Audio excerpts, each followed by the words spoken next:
All right, this is test one after a long time off.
Good evening, and welcome to our monthly work session, July 28th, 2026. Our meeting is now called to order at 6:47 p.m. Ms. Bond, roll call. Dr. Harvey, Present. Mr. Hanks, Present. Ms. Hubbard, Here. Ms. Jones, Ms. Foster, Present. Mr. Marston, Present. Dr. Collins Adams. Present. We have a quorum. Thank you. Approval of our agenda. I move to approve the agenda for tonight's monthly work session. Second. Roll call. Dr. Harvey, Yes. Mr. Hanks, Yes. Ms. Hubbard, Yes. Ms. Jones, Ms. Foster, Yes. Mr. Marston, Yes. Dr. Collins Adams. Yes. Motion approved. Approval of the special board meeting minutes. I move to approve the minutes from our June 9th regular business meeting. Second. Roll call. Dr. Harvey, Yes. Mr. Hanks, Yes. Ms. Hubbard, Ms. Jones, Ms. Foster, Yes. Mr. Marston, Yes. Dr. Collins Adams. Yes. Motion approved. I move to approve the minutes from our June 18th special board meeting. Second. Roll call. Dr. Harvey, Yes. Mr. Hanks, Yes. Ms. Hubbard, Yes. Ms. Jones, Ms. Foster, Yes. Mr. Marston, Yes. Dr. Collins Adams. Yes. Motion approved. I move to approve the minutes from our June 26th special board meeting. Second. Roll call. Dr. Harvey, Yes. Mr. Hanks, Yes. Ms. Hubbard, Yes. Ms. Jones, Ms. Foster, Yes. Mr. Marston, Yes. Dr. Collins Adams. Yes. Motion approved. And finally, I move to approve the minutes from our June 30th board retreat. Second. Roll call. Dr. Harvey, Yes. Mr. Hanks, Yes. Ms. Hubbard, Yes. Ms. Jones, Ms. Foster, Abstain. Mr. Marston, Yes. Dr. Collins Adams. Yes. Motion approved. We move to our reports. Superintendent's report. Dr. Berry. Yes. First, we would like to take a moment to pause to acknowledge the legacy of Mary J. Armstrong, past president of the American Federation of Teachers, St. Louis Local 420. President Armstrong impacted the lives of many in St. Louis public schools, including students, staff, leaders, and families for more than 30 years. President Armstrong was known not only for her negotiating skills, but her whatever it takes from all parties to get it done mindset. President Armstrong served in this role from 2003 until 2017. However, even as recently as a few weeks back, she was still sharing and providing guidance in her own way and telling me what she really thought. President Armstrong was a proud graduate of Vashon High School who went on to serve her community as a teacher at every grade level in the K through 12 setting at SLPS. Her passion for her fellow colleagues was evident as she took on the role of being the union representative at each school she served in. This was well before she joined the ranks of Local 420 in their leadership team. President Armstrong's legacy will last forever, not just in the history books, but also in our hearts. Information regarding services will take place this Thursday, and information will go out by tomorrow. In the words of Dr. Nicole Williams, and published by the St. Louis American, there are people whose accomplishments can be measured by the offices they held. Then there are people whose greatest achievements are found in the lives they've touched and hope they inspire. Mary J. Armstrong was that kind of leader. So, family, as we remember President Armstrong and all that she stood for, let us continue to inspire and uplift. To our sister, our friend, and profound advocate, we miss you and we thank you for your service.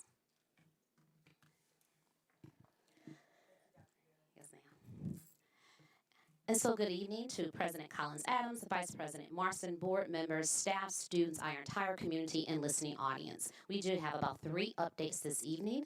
And so without further ado, if it's okay, we would like to call up our legislative update from Mr. Steve Carroll.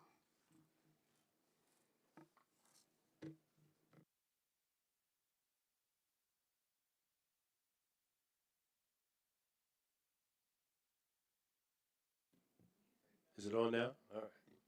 Thank you. Madam President, members of the board, Madam Superintendent, distinguished guests, thank you for the opportunity to to be here tonight before you, try to give you kind of a quick overview of the past legislative session that we dealt with and what I think is things to come or things to come, dealing from statewide issue or certainly the next legislative session. Now, I realize that I went over some of these issues with you at the board retreat. I don't want to try to be repetitive, but people in the audience may want to hear a little bit about what happened in the session and how things turned out, but yet also what to expect moving forward. As I indicated to you during the board retreat, you know, I've done this for quite a few years, and this was probably one of the busiest legislative sessions that I've ever had. And you could tell it was an election year because the legislators put in all kinds of legislation. They try to bring out their base if they're running for re-election on their favorite issues. I get that. But this was a record-setting year of bills being introduced. 3,110 bills or resolutions were introduced. That's not even counting the thousands of amendments, floor substitutes, committee substitutes that we had to keep track of. And so believe me, our office was keeping track of almost 1,000 bills during the session. That's a lot to keep track of. And I got to admit, at the beginning of the session, I was quite worried for public education because there was a lot riding on the table. You had a governor that stated in his State of the State address that he wasn't going to fully fund the foundation formula for public education. He wanted more money for vouchers, and his top two priorities were statewide open enrollment and an A through F grading system for schools. And so when a governor is pushing that on his agenda, you got to worry just a little bit when you have supermajorities of his party in both chambers. Not to mention you have a president pro tem of the Senate who thinks public education is getting too much money to begin with, and she's a strong pro-choice, education choice advocate. You also had both the Senate chairman of the Education Committee and the House chairman of the Education Committee that are also education choice proponents. And so both of those individuals are running for higher office right now, so we'll see what happens there. But it was just difficult. And so, but I'm happy to say that when it was finally said and done, we came out in pretty good shape for public education overall as a state. Now, I will say that Governor Kehoe did get through one of his major objectives, that is to eliminate the state income tax, which is amendment number 5 on the ballot that you'll be voting on next Tuesday. I just want to give you a little perspective about how that could adversely affect public education should it so pass, because you're looking at doing away with potentially $9.8 billion in GR, and over 4 of that funds K through 12 education in the state budget. And so to try to eliminate that with higher sales tax or user tax, you're going to have to be taxing a lot of things, everything under the sun, to come up with that amount of money to make sure the public education doesn't get hit. I mean, just imagine paying sales tax on your rent, on your car insurance, on your home insurance, for accountant services, legal fees, hairdressing services, lawn services. The ag community will get hit, which has never paid sales tax before. Not to mention the real estate transfers. That could be hit. Now, I know the governor says he doesn't want to include that, but you're giving away this power to a future legislature for the next 5 years that you don't know who's going to be in power. So, I mean, these are all things that I think that, you know, while we're seeing public education folks across the state coming out in opposition to Amendment 5, and each of you have to make up your own minds on that. I'm certainly not trying to influence. I just want you to know the adverse effect that it could have on public education across the state. Now, it's not polling very well, even though the advocates have spent $15.5 million trying to pass it, and all the money is coming to a 501c4, so they don't have to share who their donors are that's trying to get it done. And yet those that are opposing it are basically the realtors and education groups such as NEA. So, you know, they're coming out in the open, so we'll see what happens next Tuesday, but I would encourage you to go out and vote for sure. As I said, a lot of the things that the governor wanted to get through didn't. I mean, statewide open enrollment, Senate Bill 971, failed. Now, that bill has usually passed in the House by just a few votes over the last 4 years and sent over to the Senate, where we kill it every year. Well, this year, since it's election year, the Speaker of the House told the Senate, we're not taking it up first. I'm not going to put my members through a tough vote like that. You pass it first, send it over to us, and then we'll deal with it. Well, the Senate didn't even take it up. I mean, we had the votes, I think, to kill it on the floor. The appetite's really not there in the Senate. You even have some Senate Republicans from outstate Missouri that really don't like it because they view it as school consolidation for small school districts that would fold should this go into effect. So you've got members of both parties that really has a problem with the bill. And as you know, we were also able, even though the A through F grading system made it through the House by just 3 votes, we were able to stop it in the Senate, even though the executive order is out there. I know Desi's dealing with it, but it won't have state statute behind it. So I'm sure it'll come back again next year. But this year, we were able to do what we needed to do. And there was one disturbing bill this year, which I call the monthly financial ledger website bill that they were trying to get through on Senate Bill 1029. And the sponsor of the bill was the chairman of the Senate Education Committee, Rick Bratton. And he put that bill on every other bill that he could coming out of his committee as an amendment. And what it would do is simply a state mandate, unfunded mandate to school districts, making you monthly on a new website put up every dime that you spend and where it goes, and every dime that you spend on legal fees. And if you don't do on the legal fees, you can get sued by the Attorney General. And so it was just an unfunded mandate. And so we had several senators, several Republican senators that got up and stood up and stopped that piece of legislation because it would have cost school districts hundreds of thousands of dollars. It would have been an administrative nightmare for school boards and administration. So I'm glad that we were able to stop it. And like I said, the senator put it on so many different bills it was hard to keep track of all of them. But fortunately, we were able to stop them. Obviously, there's other legislation out there that we're watching. We were able to stop Senate Bill 998, which would have made it easier for vouchers. Currently, you have to go to public school for 12 months before you can even apply. This would totally take that out. Any child could apply for a voucher, homeschooler, parochial, private, what have you. Senator Hudson had that bill, and we were able to stop it as well. I did touch on the deed restriction earlier to you. I know that legislation will come back again, but for the last 7 years, we've been able to stop that legislation as well. The bill that did make it through in the budget was an additional $10 million for vouchers. But there's a big argument going on in the Senate right now about whether the state treasurer should oversee that program or, since it's an education program, that Desi ought to oversee it. Now, the state treasurer doesn't want it out of his office. And we're trying to figure out why. And so Senator Doug Beck, Senator Tracy McCreary, some others are trying to get that transferred over. In fact, we passed the bill in the Senate that would make that voucher program go to Desi. They would oversee it. We would see who's actually getting the money, which is not known right now where it's going. But they were able to stop it in the House, where they have a few more education choice folks over there than in the Senate. But I'm sure that issue will be back again next year for sure.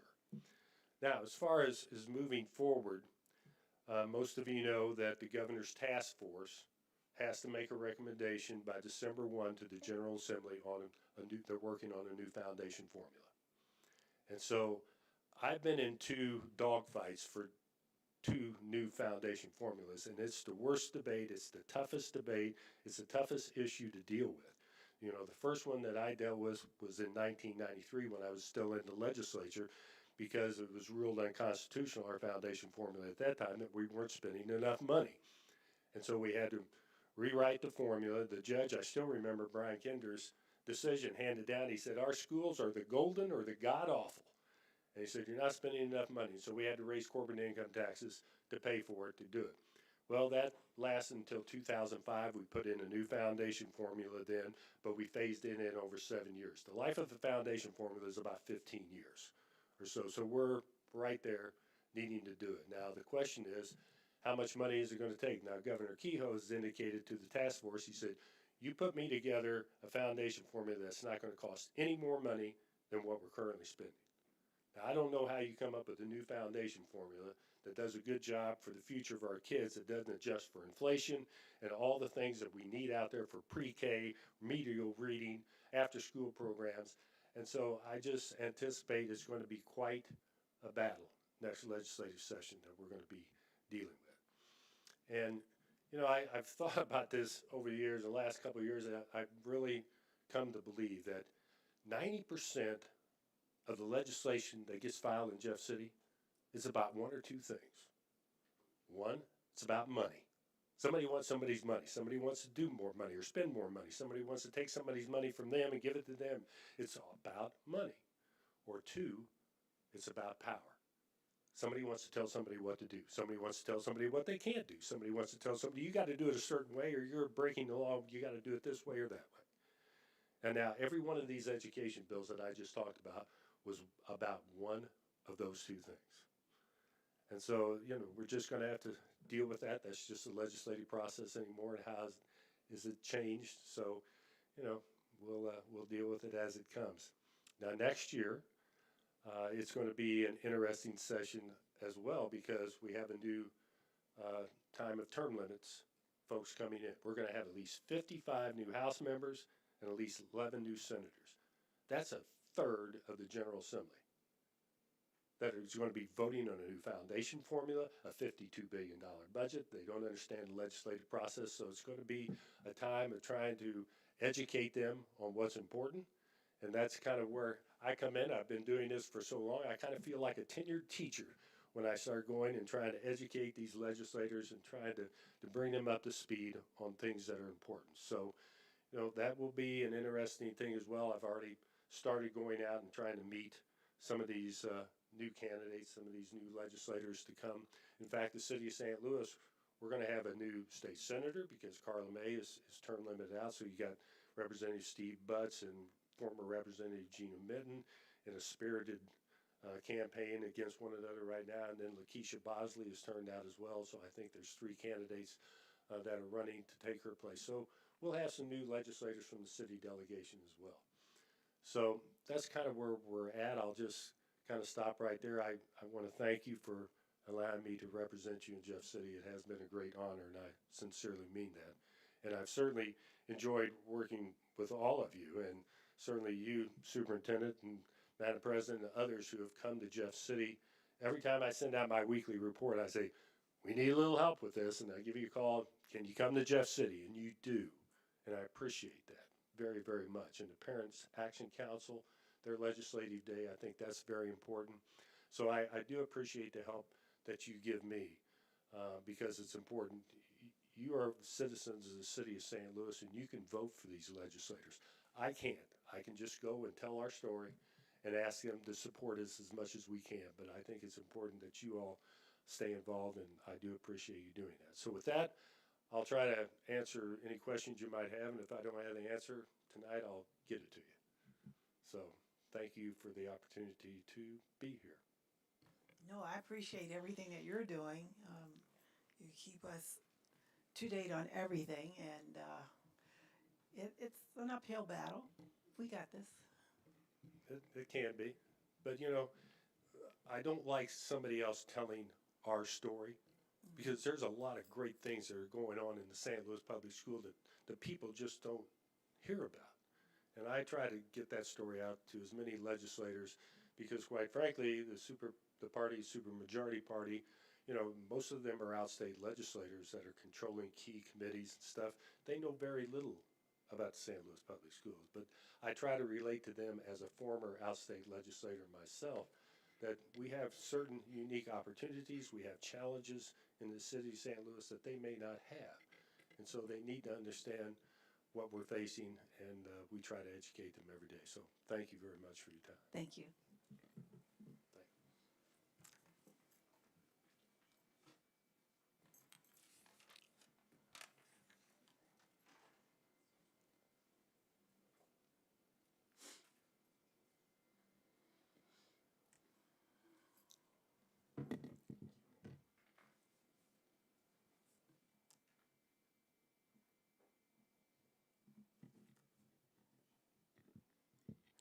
Okay, we'll move right along to the future ready portion of our agenda.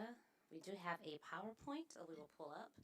And I know we are not sitting in our U shape, but this is still a work session. So, Cabinet, please get ready. I know we're going to have lots of questions. The board has been very adamant about coming to all of our sessions. So I'm very appreciative, and they haven't had the opportunity to really engage in thought provoking conversations with us. So, please be prepared, loosen up, because we're going to be on for the ride tonight.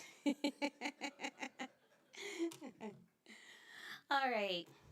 Thank you so much. First, I want to just thank the entire community. They have been so awesome coming out and supporting us and asking really thoughtful questions, but not just showing up, but showing up with intent, showing up with care, and being solution oriented when they come to the meetings.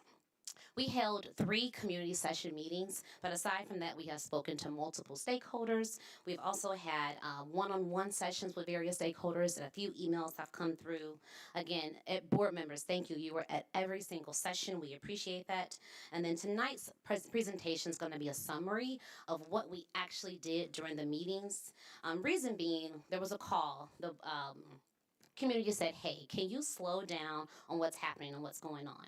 So what we said, we'll first come to you tonight to share at least an overview of what happened in the meeting. Then on the next step, we would come to you to share what the information actually said during the sessions. We were able to collect data, but a few of the data that was shared so far was only about 93 responses from over 600 members that we actually saw in the community. So we're still trying to capture that feedback, but we do have overviews of what was said during that time. Jump right in. Is this working for me? If not, you can just, perfect, thanks. Of course, we share this with our community, the Portrait of a Graduate. We want to see every educator have. And so many of these slides, you'll see exactly what we shared. So we will not go into detail because I know that you were there. Many of the community listening audiences, they were there. Just an overview of what was shared. And also looking at this slide, we talked about the core 4. We are embodying this in everything that we are doing. Yeah, it's not working for me, so I'm going to need you. Thanks. So again, the intent right now is for us to talk about with transparency to provide an overview of how the information was shared, highlight any feedback that came from the community about the process of how we're going to move forward, and then the alignment between what the community said and our next steps in this process. The purpose, a lot of questions around the purpose. So the purpose of these sessions were to gather structured feedback on the preliminary structure of Future Ready. And so we asked a lot of questions during that time centered around the actual models. We asked various questions: what was strong, what was promising, but more important, what blind spots do you see that we may have missed? What additional analysis do you think that we need? And what data may be missing from what we're doing? We did share the why and the why now. We basically were sharing that we must do this, and we must do this now because every student deserves access to a high quality education. And we need to make sure that there are schools right there in neighborhoods that can provide this high quality education. We must understand, I keep saying this, that we are moving from a district of schools to a school district, and we have to embody that, and the time is now for us to do it. During the meetings, we did ask for level setting, and so I think by starting the meetings with level setting, it allowed spaces and opportunity for those to think about which trajectory we were going. And we also understood there'd be a lot of questions around actual schools, so we're trying to keep the focus on the model, and then the next part of the process will embed and get deeper into the schools once there is a final recommendation to the board. We also talked about data, and I think some of this, each time we met in the meetings, more conversations came up about data and where are you getting it from. We know this particular slide was written in the book, in the Future Ready book, but I think more importantly, when you get to looking at some of the other data that was provided to us, it really brings it to the picture of why we need to do this. And just this slide alone, it shares that we lost almost over 25,000 students since 1991. The trajectory has us going further lower than this, but the onus is on us to do something about it, and I think the Future Ready is certainly going to help us reverse that trajectory. And so these slides came from our partners at Cordigan Clark. And while the Cordigan Clark is our firm that works with us, our architecture firm, I do want to make it very clear that Cordigan Clark isn't deciding what happens with the district. They are literally taking the data and they're finding it from multiple sources and working with the census data and working with the state to give us a true picture of what the data is telling us, but the onus is on us to decide what we're going to do and how we're going to use this data. So a few pieces that really stood out, and I think we added this after the first 2 sessions to really hit home on why another reason this is necessary. So looking at this slide, you'll see we peaked at about 850,000, a little over that, residents in St. Louis City. And today we're sitting at less than 300,000. So we're looking over 550,000 residents that have since left the city since 1960. And so we keep hearing about the birth rates. And so every time we're going to these community sessions, and not the ones we're providing, but when there are other demographers having conversation, they're talking about how the birth rate and how it's getting lower. And since 2016, we've lost over 1,000 births that are happening each and every year. And I believe one person even shared that unfortunately the death rates have surpassed the birth rates. And we need to figure out how, as a city and a community, we can reverse that trajectory. We also share data not just around the city of St. Louis, but also around schools. You know, we are members of the Council of Great City School. And so this slide is just sharing with you that right now, as we sit with our 68 schools, our neighbor in Kansas City, they have 35 schools, and they're a little under 1,000 students than what we have. And then when you're looking at Cincinnati Public Schools, they have 68 schools, but they have double the amount of students that we have. And then bringing it a little closer to home, we shared with the same demographics or like demographics, even though our footprint in the city is larger. Looking at Hazelwood, they have about 1,000 students less than us, but they have 31 schools. And we currently have the 62 schools and 68 programs. And this last slide here is the one that I think resonated the most with me. When we're talking about school-aged children in the city of St. Louis and thinking about all of our buildings right now, we can hold a little over 40,000 students. At the peak in the city, we had over 150,000 students in the city of St. Louis. Right now, we are looking at we have about 34,000 students, school-aged, that goes to private, parochial, any school, that could go to any school in the city of St. Louis, but only about 34,000. We have half of that. So even if we were able to get all 34,000, we still have too many buildings as it stands for the students that currently could go to school. We also shared the magnet school concept. At the first meeting, there was a lot of questions around magnet school. So we then start talking about the magnet school concept and how that came about. And we started seeing later in the second and third meeting, we think people had a better understanding, and even in the third meeting started to share their own perspective about magnet schools and how that came about, and how if they even talked about gifted schools and thinking about, if we're talking about desegregation and segregation, what are gifted schools doing in that arena? And so that caused a lot of pause for us to say, hey, what part of the phase do we need to start having conversations around gifted? And we can certainly discuss that. And then we share on just understanding the data. We talked about a few of the data pieces that we use. And I think a lot of the community members were asking questions saying, hey, give us a formula. And there is no real formula. If we went based off of numbers only, it would look a lot different. And there would be many more schools on the list. And there may be schools that would really cause a stir because of what we think it shouldn't be on. So we took all these various pieces of data that were both quantitative and qualitative, but understood there are a lot of things that also go into it, other than just looking at the zip codes, other than looking at the facility index scores. You have to see what's the capacity of buildings, what's the capacity of the building, and how it can be utilized in the community. Not every school as it sits, even though the community may want housing, every school cannot be transformed into housing. So you have to also understand what the building could be utilized for. We also shared on the website, and you'll hear a little bit more from Cordigan Clark and also from Chief Watson, how in-depth we're using the Power BI system, and it goes into more detail. So I'm really excited for us to see the updates that have been made with that.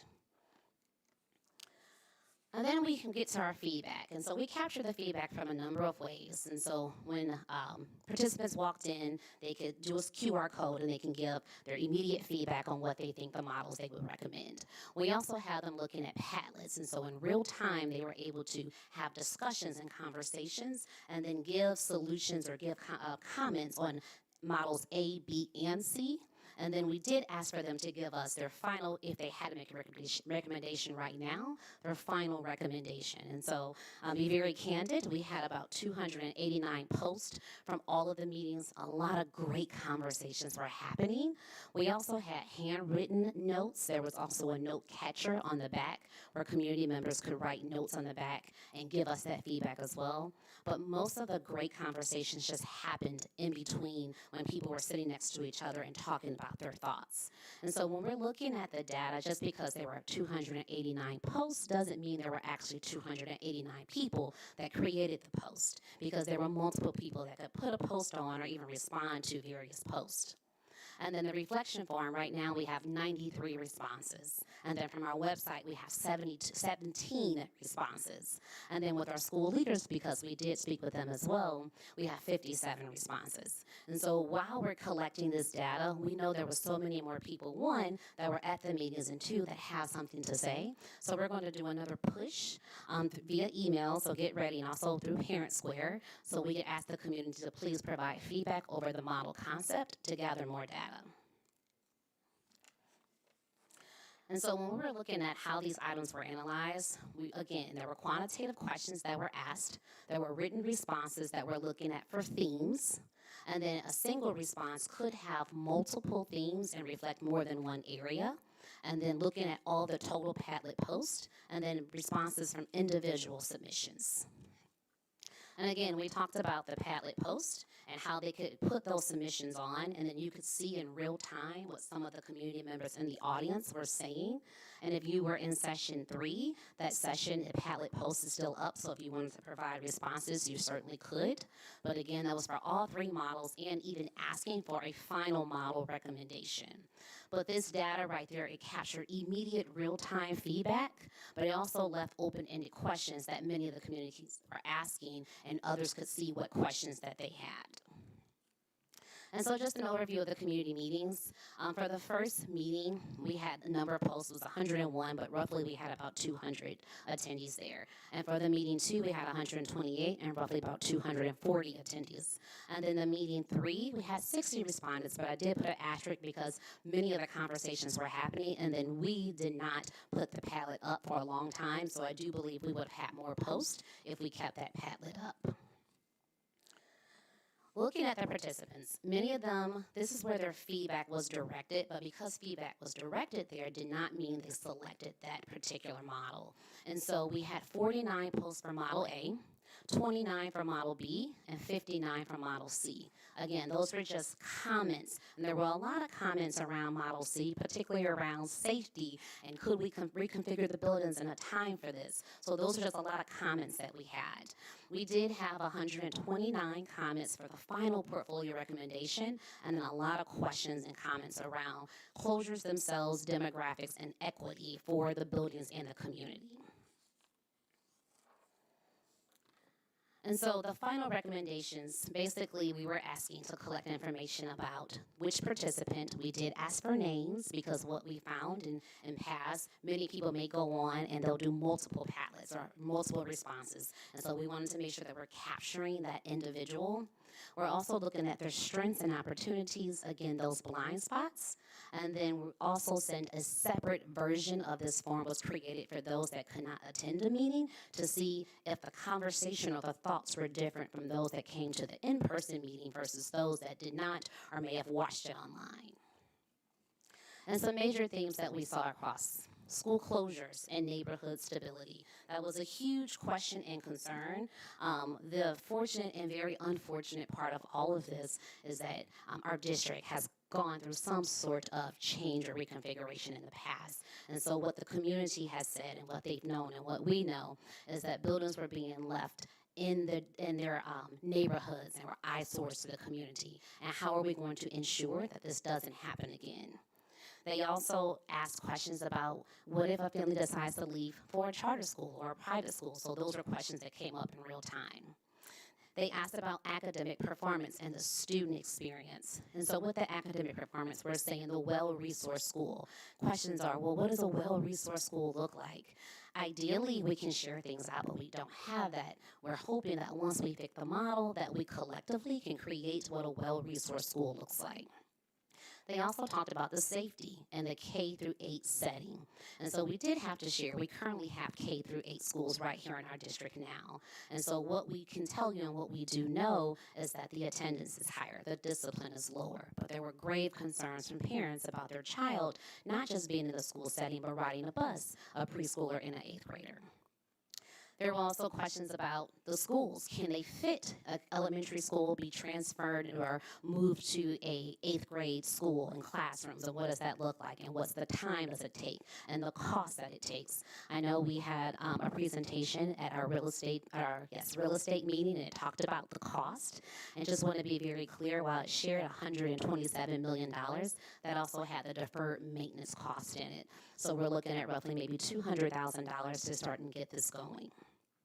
There were questions about facility readiness. Will our buildings be ready in time if our timeline is 2028? And then again, this process and trust.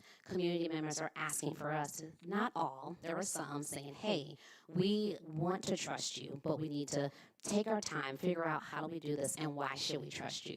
And so having that conversation with the community to say, we hear you, we are listening to you, but we have to make sure that we are doing something and doing it rather quickly than slowly, because we're finding we can continue this conversation, which we have for the last 3 years. And people to understand that this conversation just didn't start last month. This conversation didn't just start 2 months ago. We've been having this conversation, but I think people are actually now listening and understanding. So how do we pull all that together? And some key takeaways for the planning process. Definitely, it was great to listen and receive the feedback and to hear the reoccurring things. And if people are saying it at multiple sessions, there has to be validity to it. And so being able to look at what we're doing right now and how do we implement some of those recommendations, those thoughts, and those ideas. And then what are we reconsidering when we're moving forward to get a better understanding when we present the final model. Also, transparency. What does it look like? I really enjoyed one of the parents said, you know, this process, thank you for doing it, but it's messy. And she's right. It is messy. It's going to be messy. And they understood. So it didn't come from a place of whatever you're doing is messy. It came from a place of like, no one really knows what we need until we know what we need. So we get it. It's going to be messy, and we're in this with you. Also, our students. How are we going to ensure that, this was a comment one of the students said, and out of all the comments that I received, this is the one that resonated most with me. The student asked me, how are you going to ensure that when we move, that the community that we have built in our school right now is going to be available in the next school? And out of all the answers that I had no answer for that baby. And I said, thank you, because we've been so busy talking about what the school's going to look like, how it's going to be so great. Never stop to think about the community that you've built and how we're going to ensure that same community is in your next school. So now we're taking that back to figure out what does that look like. Also, having individual meetings with school principals. And so while we have spoken with principals and shared ideas, and they just take everything on the chin and they're so tough, one principal called me out. She said, hey, you know, I love you, I got your back, I'm supporting you, but you haven't once asked me how I'm doing. I'm like, you're right. I haven't asked you how you're doing. We've just been moving and understanding that we're going to schedule meetings with you, but I haven't asked you. So I apologized to her in real time and said, I'm going to make sure that I do a better job. And so just having that and taking that in and then actually listening to what the public is saying and seeing where we can implement that change. Oh, I did miss one part on there too. A lot of questions came up about gifted education. And so now us figuring out what phase of the process do we look at gifted education? Is it something that we look at now, how we do it? Questions came around saying, hey, why can we not have this in our schools? And so the truth is we do have schools that offer gifted education classes right through the neighborhood schools. However, many parents don't know about it, or because a child may be one student receiving gifted services, then we want to say we need to send that child somewhere else because we don't have the staff to provide those services. So looking at what is it like to have a gifted center model, there are various things. We know there was work done with a few parents about maybe a year and a half ago over gifted, and there was a huge conversation. They did all this work, but picking that work back up to say, let's look at this again, and is this time for us to change, or do we make this the second phase? But those are questions that we're thinking about. And so the next steps with the Future Ready process. So we are here tonight. Again, we are excited. I know we haven't had much conversations, even great just sitting in the board meeting, in the meetings listening. So we are very open to questions and thoughts and suggestions that you too may have. The April 11th board meeting, it is our plan to come and present all of the additional information that we have that happened in the community meetings and with various parents to make sure that we bring that data forward to you and have another robust conversation.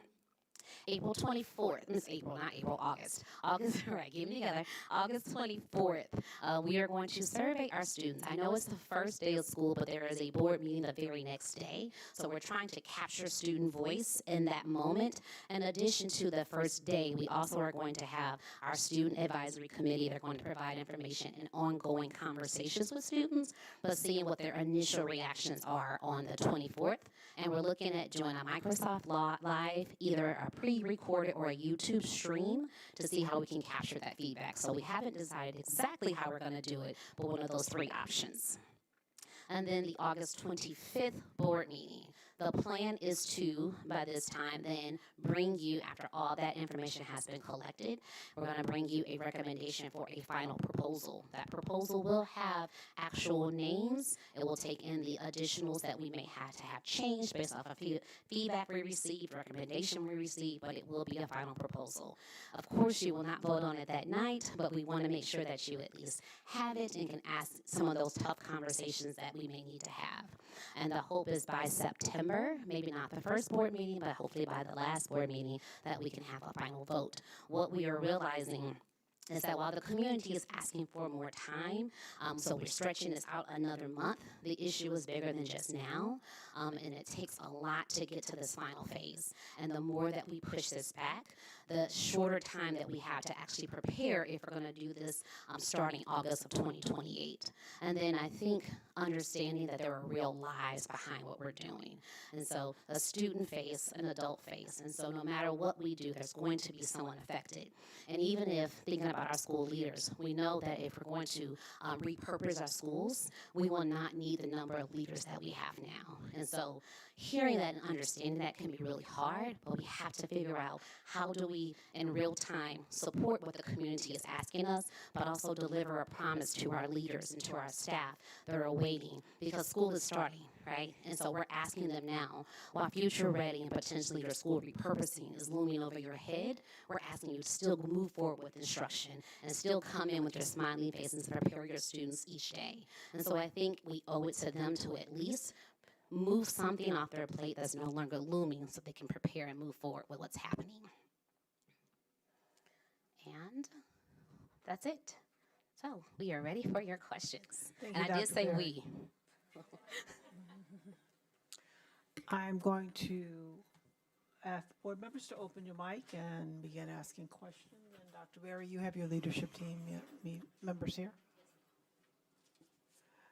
Board Member Jones.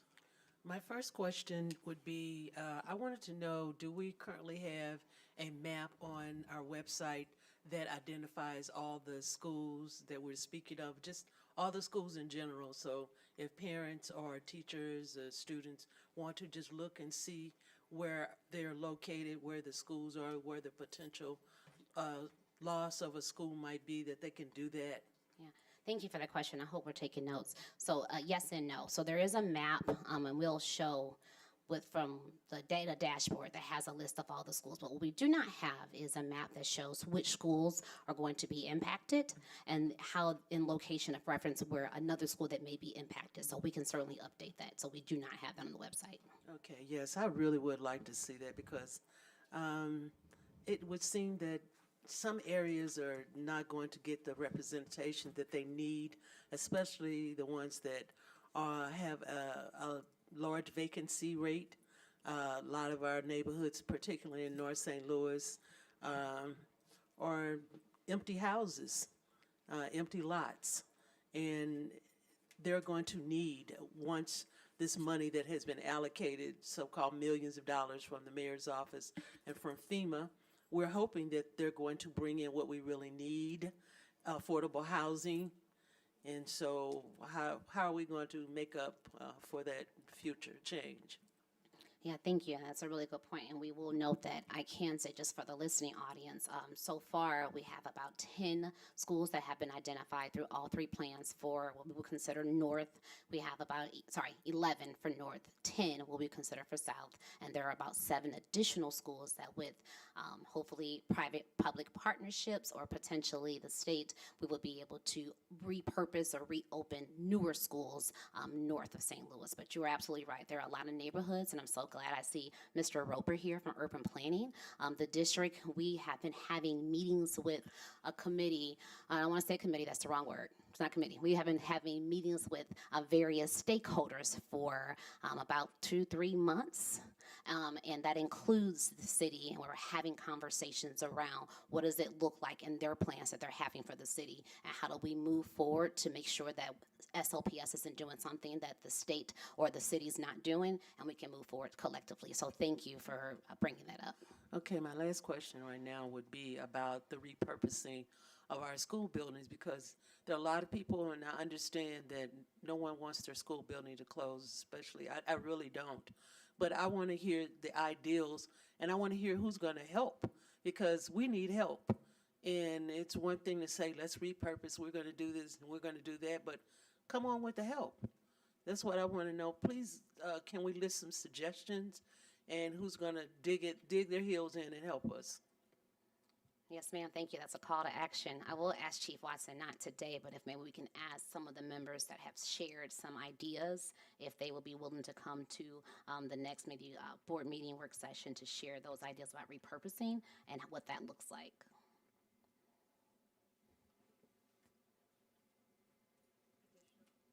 I can't see the mic. Board Member Hubbard, and then Hi. Okay, I did write some feedback from the meetings I have attended and, scuttlebutt that I've seen on Facebook.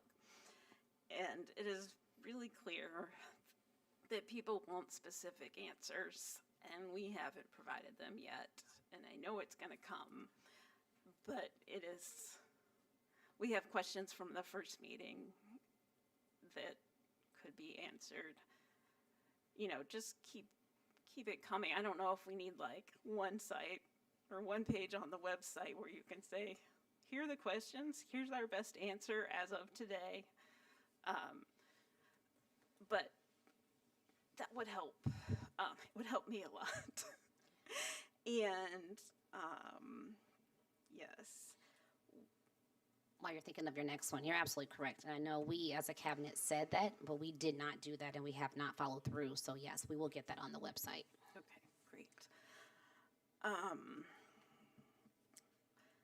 One of the data points that I really want to see, and I've looked at it through DESE's website, but I don't know if it's accurate,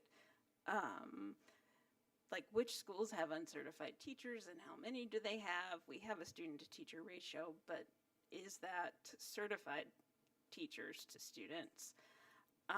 Which schools have full-time related art teachers? Like my children are at McKinley, and it is a great school, and it has all the things, and it is one of very few schools in the district that have all the things. And I've tried to get over my guilt for using it anyway. But are there any other middle schools that have languages? What high schools have bands? Does Carlane, which is a visual and performing arts school, what has their band program been like? Those are the things where, yes, we love McKinley. If it's the right thing to close it, then we should close it. But how can we see, which schools with a low enrollment have very few of the perks that McKinley has, including a very dedicated band booster club. It's just not translating for me. I know that it is real, but I haven't seen the numbers to be able to say, I'm sorry, but what if we made it so every kid had access to schools like McKinley?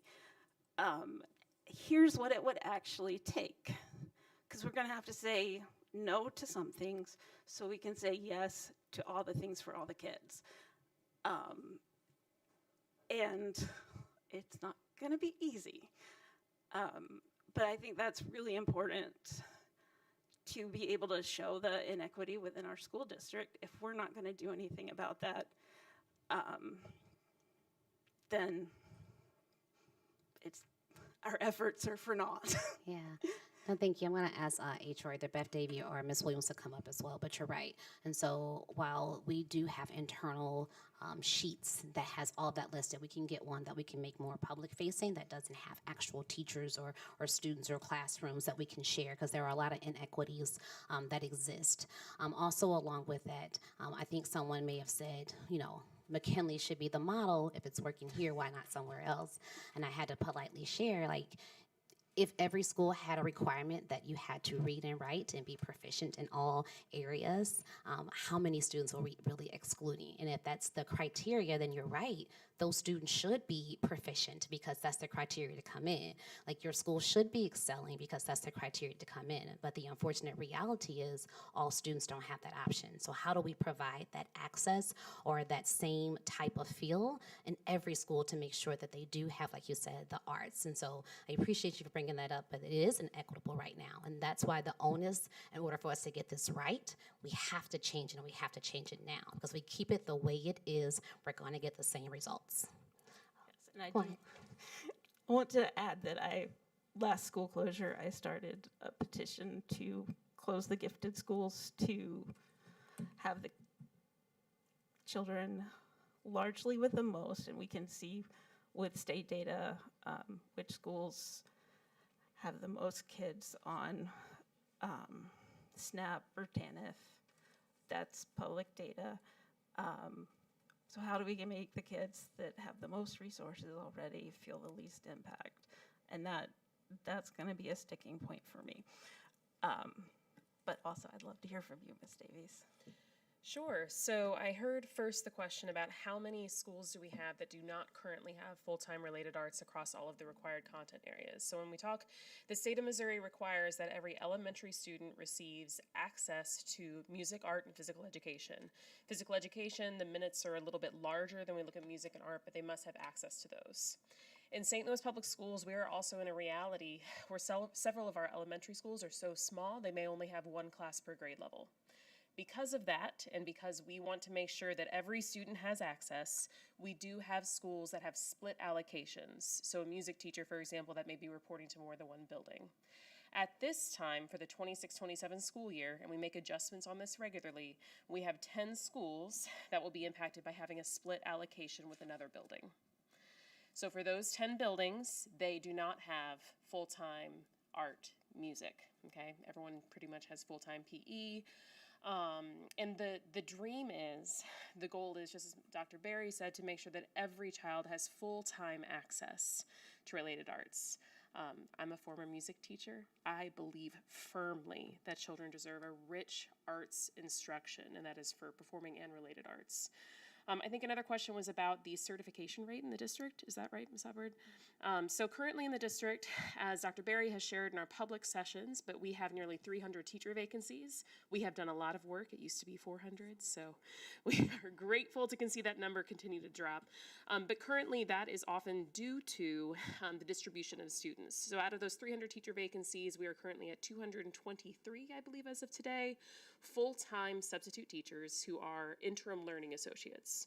That means they have a substitute certificate, they have shown their mettle, shown their worth, and be able to provide classroom instruction to some level, and they are assigned to a classroom specifically. Part of the distribution of that with the number of schools we have now is we have some of those schools, particularly our schools that are less than 150 students, where you may have some classrooms, a third grade class with 11 13 students in it. Whereas in some of our larger schools, when we have more teachers per grade level, class sizes will be up more at 23, 24, which is really our goal maximum.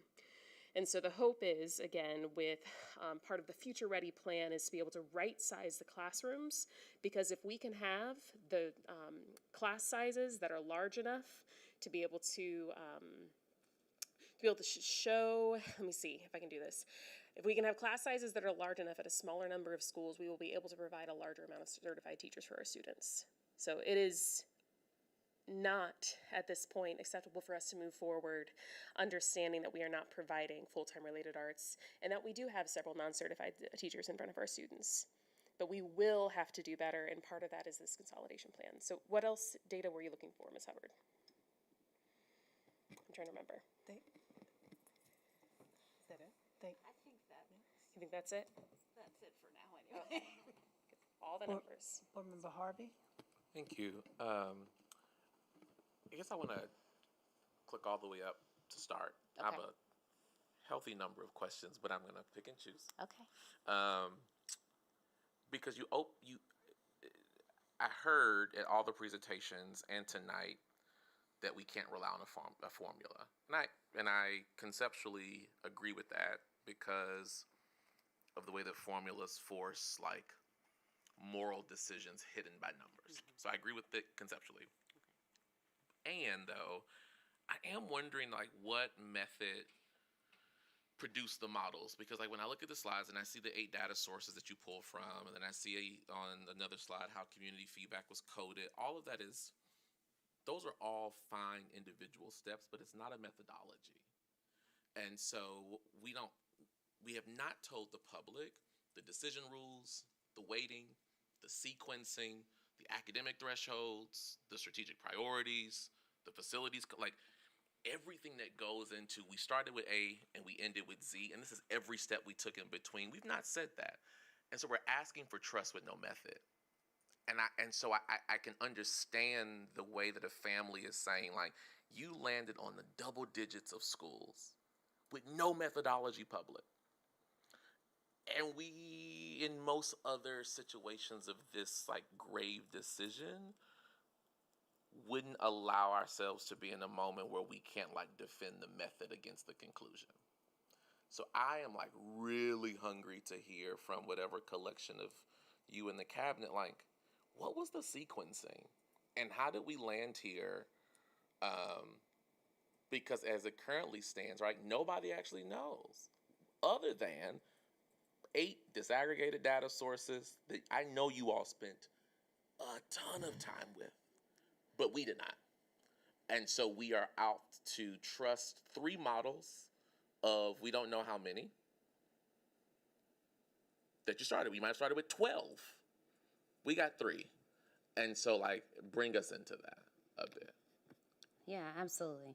And so we will, and we had talked about that because that came up a lot, put that in writing so people can actually see what that looks like. But you're right. And outside of those 8 size sources, for instance, we went to the ribbon cutting ceremony at Peabody, and I know Peabody is on our list. And then to hear that they're going to rebuild and have 89 units available at 28, and then 300 units. So then you have to take that into consideration to say, well, what is the best source? So that's another piece of feedback that we take in. But you're absolutely correct. We spent a lot of time with a lot of different numbers and a lot of different systems, but you're right. It makes sense in our head. So we're going to figure out how to take that, I don't want to say like brain mass, and put that in a consolidated plan to share what the thinking behind it was. And I just want to be very honest. When we put it on, someone may still say that doesn't make sense. It's just irrational, right?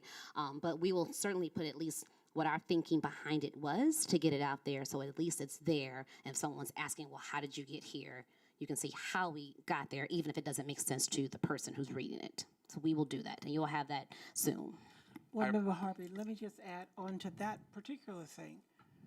We need it in a presentation that everyone will understand in a simple step.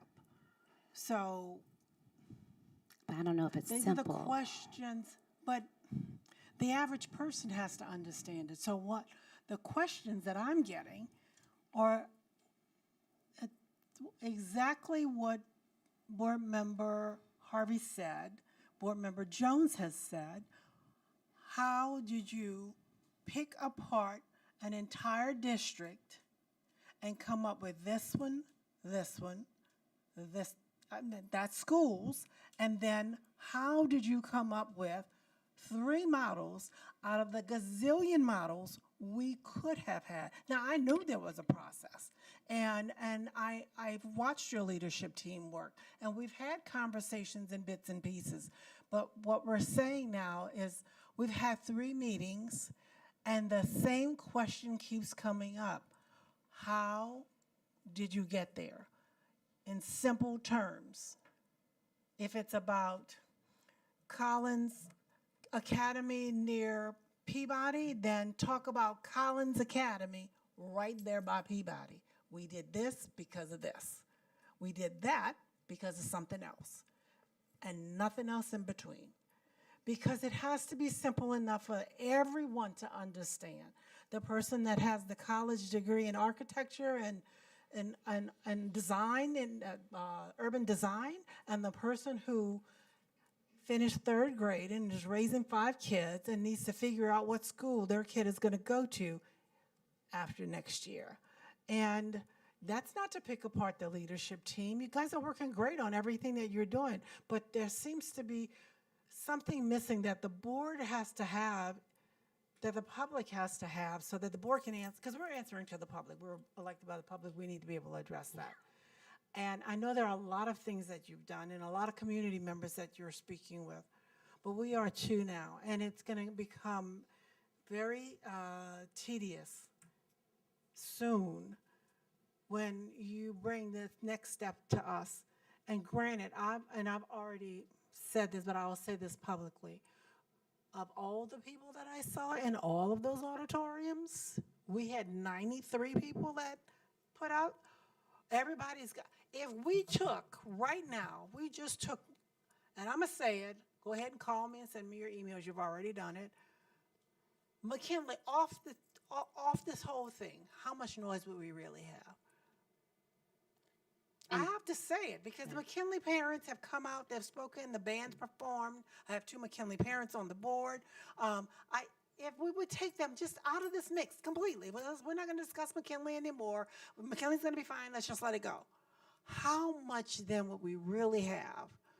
Yeah, so thank you to the question. To the point of McKinley, I will share. And thank you, Board Member Harvey, for letting me.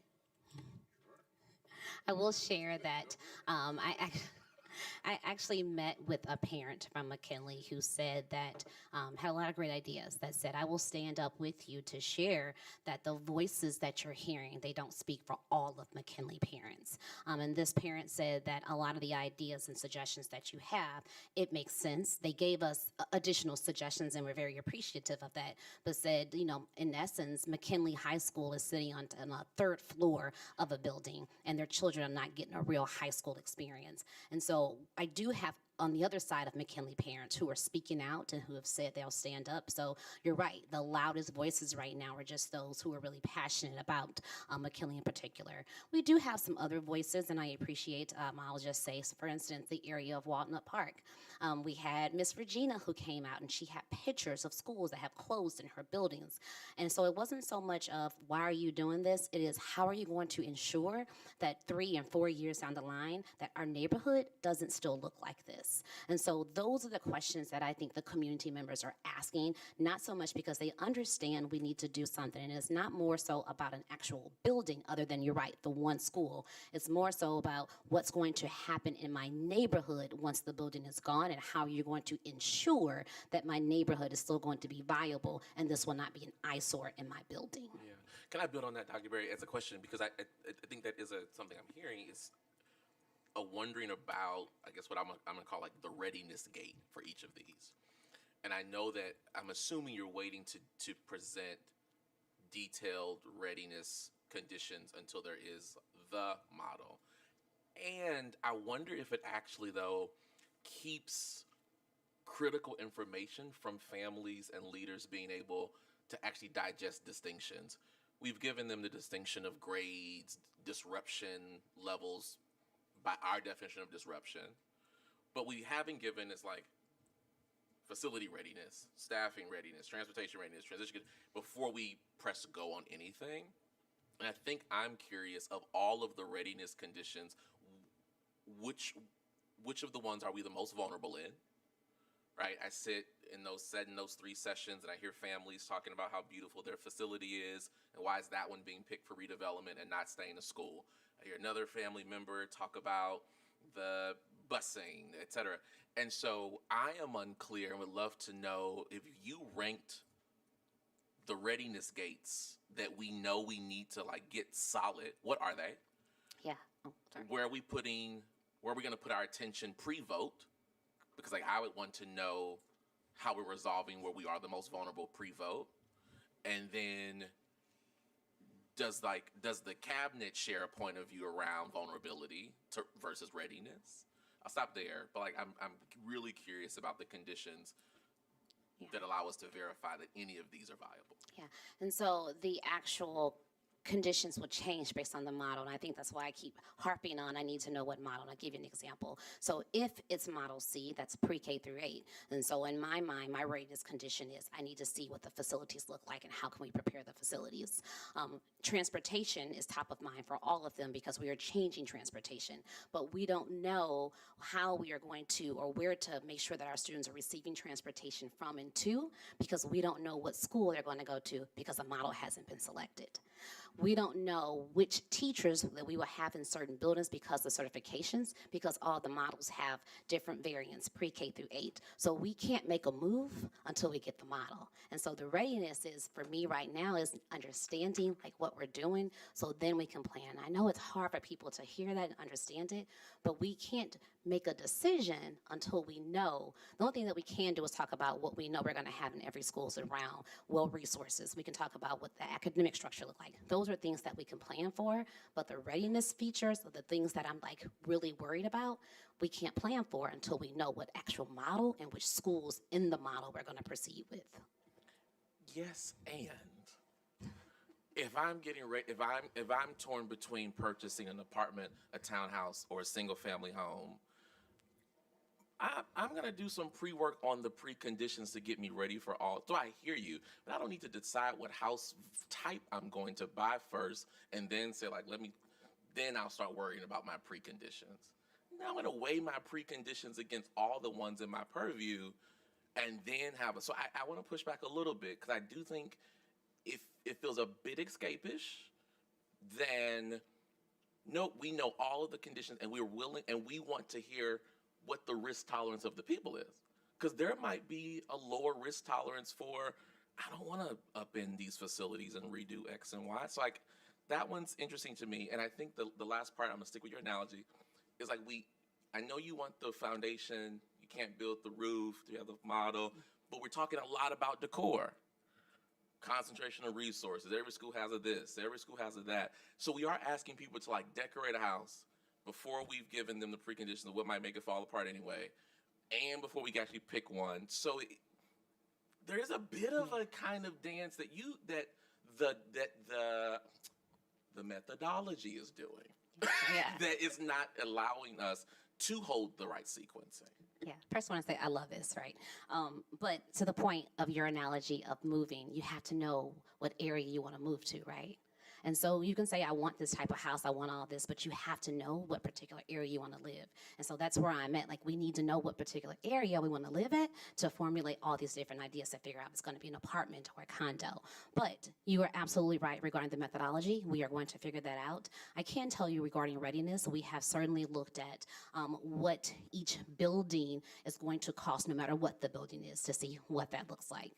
We are looking at the capacity of each building. We've already started looking at, depending on whatever model it is, how we would have to transfer or move, or what the cost would be if we were to move desks, or looking at the sizing of the rooms. So those different readiness models we are certainly looking at, but it's kind of a pause. But I hear you loud and clear.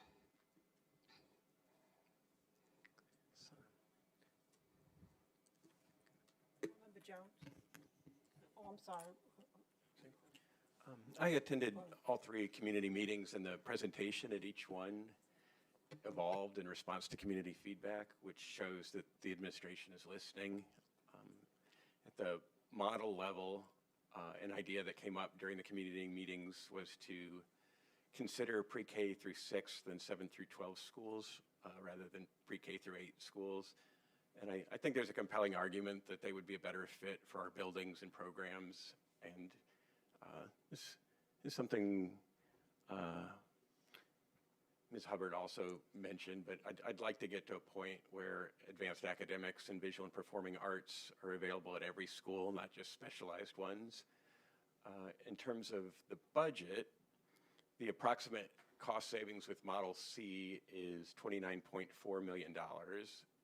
And my question is, where is the other $11.6 million going to come from to close the budget? And that $29.4 million included salaries, benefits, and transportation savings for Model C. I'll stop there, and then I have maybe a couple other questions. Yeah. So the first one about the 6 through 12, and so you're right, that has come up a few times. I am not personally a fan, but I am just one person. We have looked at to see what data says, and so while there are assumptions being made about pre-K through 8 with an 8th grader and a preschooler, what I can tell you, there will be more assumptions happening with a 6th grader and a 12th grader. So I am very leery to stand behind that model. I can, maybe in certain settings, it would be productive, but to put that across the scale, I just don't know if I'm ready to stand behind that. But that is something that that we are looking into to see where that has worked in other areas and how we can emulate that, because it has come up. And so that means it's top of mind for some of our community members. Advanced academics, I'm right on with you. I think that needs to be in every building. I asked a parent, what do we need to do to get you to send your child to Sodan? And they told me, well, you need to have more IB and AP classes. Like, I received that, and we need to figure out how to make that happen, and as well as the arts. And then I think your last one, I didn't write the last one down, but what was the? Oh, the Thank budget you. deficit. The important one. And so ideally, we would not come to you at the end of the year with a balanced budget, ideally. However, it would be hopefully under the $15 million. And I say that because it is going to cost us to actually put investments in building. What we found is after the tornado, it cost about $300,000 just to move one school. And so we know there are going to be investments that have to happen. The $41 million right now does include contingency monies.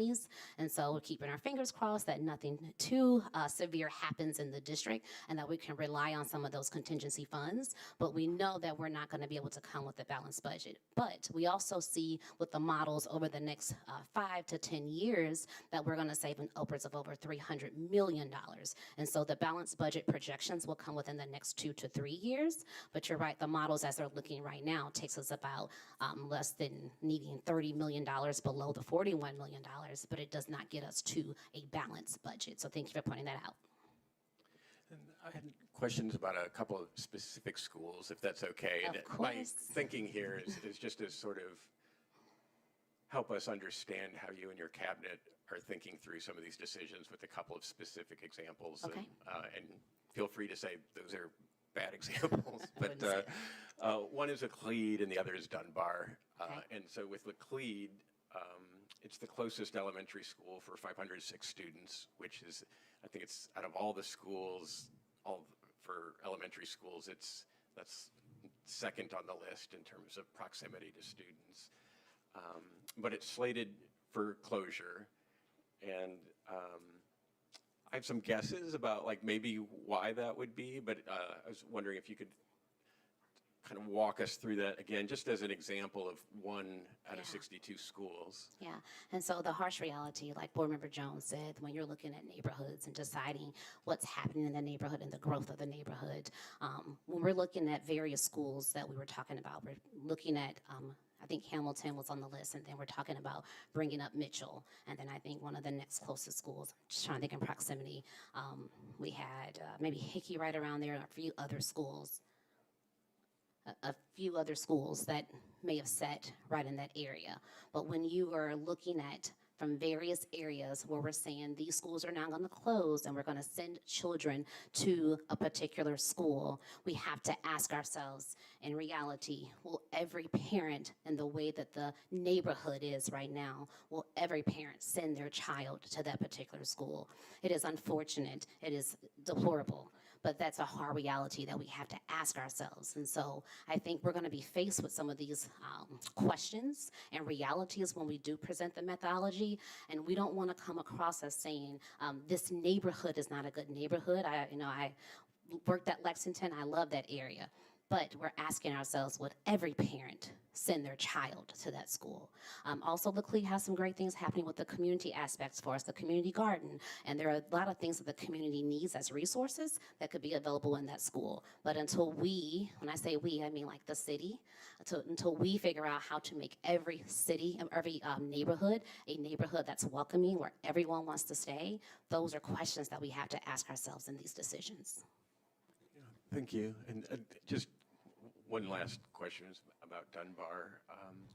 So Dunbar's been gutted by thieves, doesn't have a boiler right now, but it's slated for reopening in all three models, while Carver, which is half a mile from Dunbar, and Columbia, which is 0.7 miles from Dunbar, are closing. And so it seems on the surface like it would be less disruptive and more cost-effective to continue using Carver or Columbia rather than Dunbar, and I'd like to hear about that. I'm guessing that this relates to the concept of a community campus, and I'd just like to hear you sort of expound on that. You're exactly right. And so again, that's not one of those quantitative pieces of data. We heard loud and clear from the various board meetings where we had community members come out and say that they wanted a community community concept, community campus. And so with Vashon right there and the potential of whatever we decide of the makeup of Blewett, and then being able to have the Harrison Center, which is for our students that are going to get their dual credits and they're getting college credits. So having that community campus right there, and so Dunbar being at the center of that and bringing that feel was the rationale of reopening Dunbar. So yes. Can I pick up? Oh, I'm sorry. Go ahead, Mr. Can I pick? I want to pick up the thread where you ended, Dr. Berry, around to Vice President Marston's comment on the school and like community conditions, because one of the issues it seems to create for me as I assess these, like, the plan is almost equity in one direction. Because if our gifted and specialized schools are not on the table as an equal part of this discussion, like we're kind of using this language like, what phase do they come in and do they make the phase or not? That's like one directional equity. And I take great issue with that.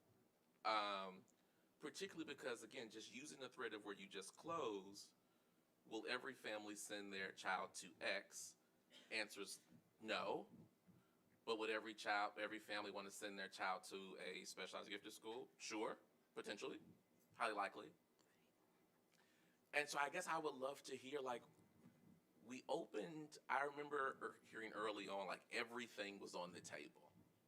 And now we're like days from August and everything is actually not on the table. Yeah. And I would love to hear, like, why not? And how do we get it on the table if this plan is actually about equity? Or I'd invite us, and you know my point of view on this, but at this point, I'd invite us to actually not use the word equity and just lay that down when we talk about this plan and just talk about it as a consolidation plan. Because right now it is not bilateral equity. Yeah, no, thank you. And what you're saying is absolutely correct.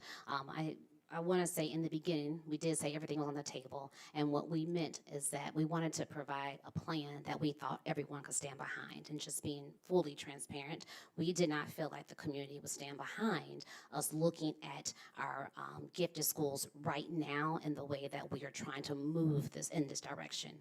I think it was very eye-opening, one, to hear parents actually say that to us, and then two, to have the parent that stood up and talked about, like, hey, you're talking about magnet schools and how they are not equitable, but look at the gifted program, right? And so that conversation, and I said to the team, like, we really need to have a serious talk about what does it mean to proceed with that. And so to your point, it should be on the table now. And I think that we now are ready to move forward, but to move forward of what that looks like, I don't have an answer right now, but you're absolutely correct. We need to, if we're going to talk about it, if we're going to do it, we need to talk about it and we need to do it.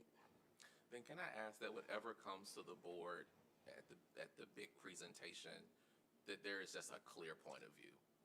Wherever you land, but I would love to hear it like 10 toes down with a rationale and not just it didn't make the phase. Why?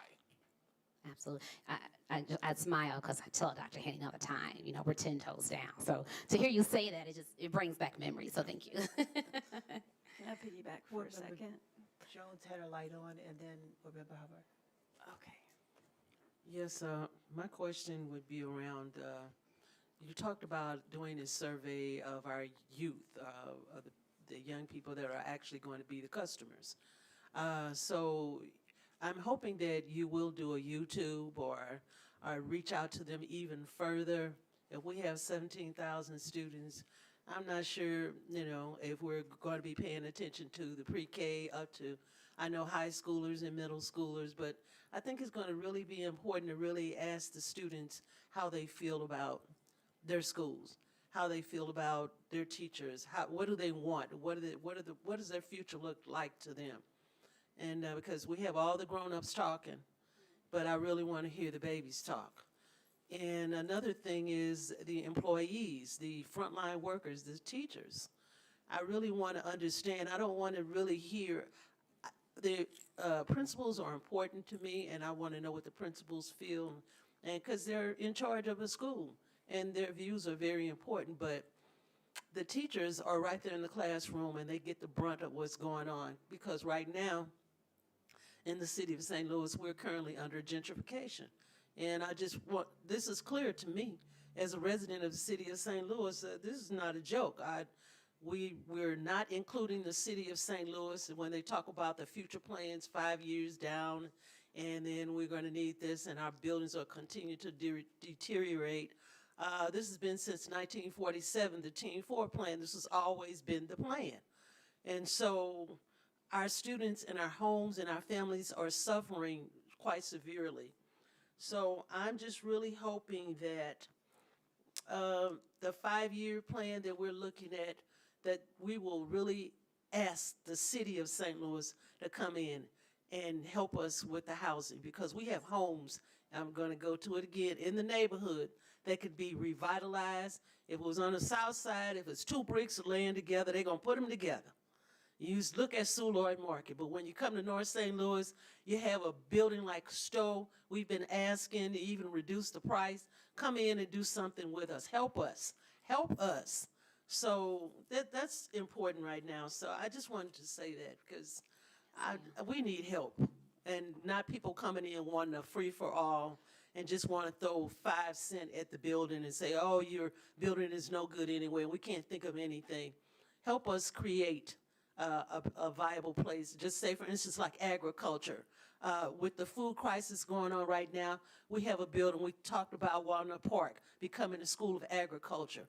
My goodness, what we couldn't do with that building to create viable food production and teach our students in an area that is a food desert, instead of relying on some food coming from Mexico. No offense to Mexico, but I really want to teach our students self-sufficiency. So we have property right now that people in Jefferson City and legislators and people, politicians that don't really care about our students want to hurry up, and they want you to give them a property away. People are coming in and stealing and destroying our buildings on purpose so they can come and buy it for nothing.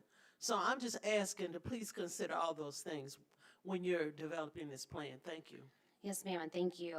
You're absolutely right, so thank you for bringing that up. We did say we're also going to survey the staff, so I appreciate that. And I did just want to put a plug in. I know we keep saying we have 300 vacancies, but we could not get through the year without our ILAs, and so we are very thankful for the ILAs that have stayed and have supported us. And so I don't want this to make them feel or believe that we don't value or appreciate them, but we are asking them to make sure that they are going back. Like, we pay for it to go back to school. This is really your passion, so you can become certified and get the training you need for our students. But thank you, Ms. Jones.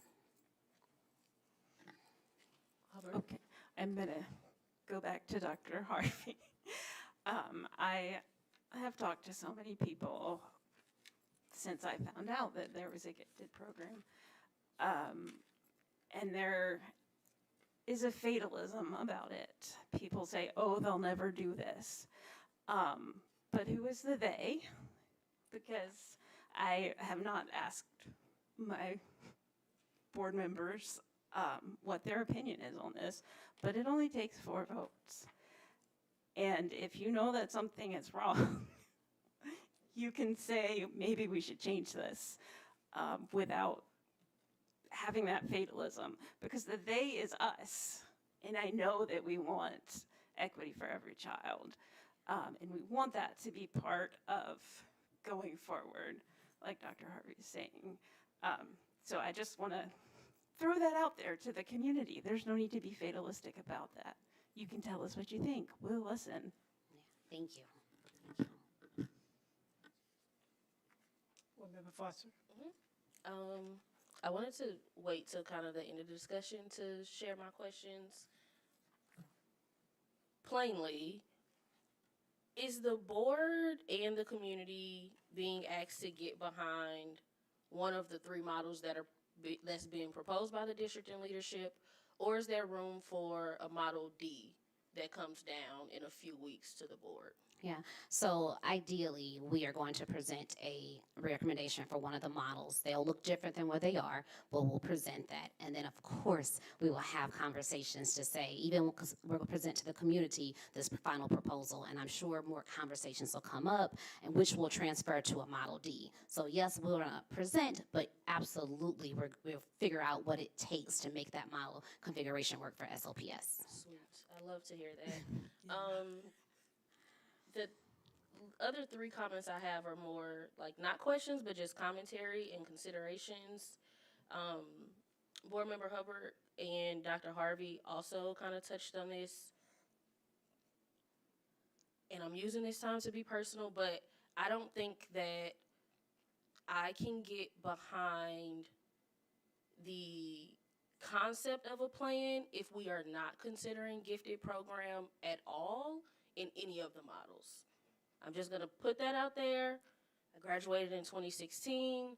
I love Metro dearly. I did AP and IB, but people that lived in my neighborhood and down the street from me did not have access to it at all, and it didn't seem like they were ever going to get access to it. So in good conscience and faith, I personally cannot look at or vote on a plan that does not include anything about gifted programming. My last 2 comments, you mentioned that staff will be getting polled. Principals have already looked at the models, gave their feedback. Are we considering any kind of surveying, feedback sessions during our professional development that educators are coming back and are like required to attend? If not, that could be an opportunity without sending an email.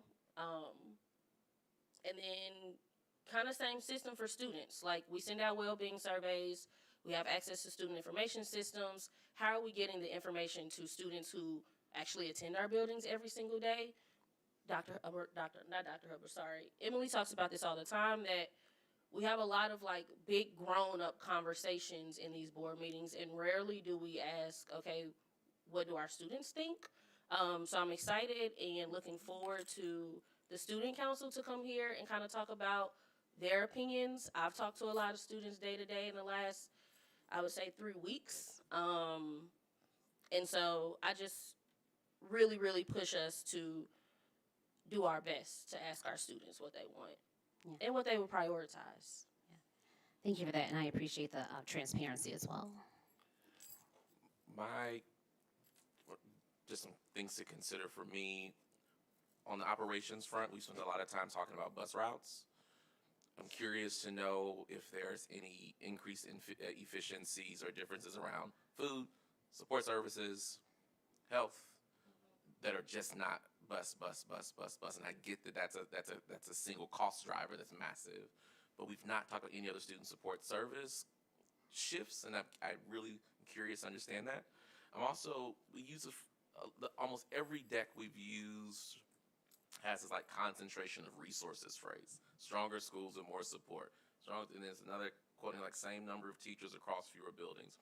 I'm trying to some claim has to give somewhere. Cause like I sit amongst a lot of families who just don't believe that certificated staff number, not that it's wrong. Right. They just couldn't wrap their head around like every teacher will have a job almost equally across these models, does that mean like there are no staffing changes? Nothing? And that list at the back that had like the titles, a good healthy portion of people around me read that as like a cloak. I'm like, how many? And so I would need one of my like lines of analysis is like a very accurate, detailed staff concentration plan, so that the claim can actually be backed in community. Um, and then to every point, I hope that we see disaggregated data around each model by category that is surveyed. So students versus principals. And then under that, whose voices are we privileging to drive the final recommendation? So if there is great diversity and variance, same as the other one, I would love to see, again, 10 toes down, whose voice you picked and why, and what does that say about the future? And then my last ask is we have said at every session, what is it, every 3 years, this will be assessed. What's the dashboard of assessment that a family can hold us accountable to? What are the look-fors that are simple and discoverable without doing a ton of deep diving? Recognizing that like some of the kids who are going to be on the underside of this decision will have graduated. Can we at least have a dashboard that salvages trust for families who have multiple children and will be in this thing for a while? Thank you. No, thank you. So, Dr. Berry, one of the things that I'm trying to gather in all my notes that are in my little notebook here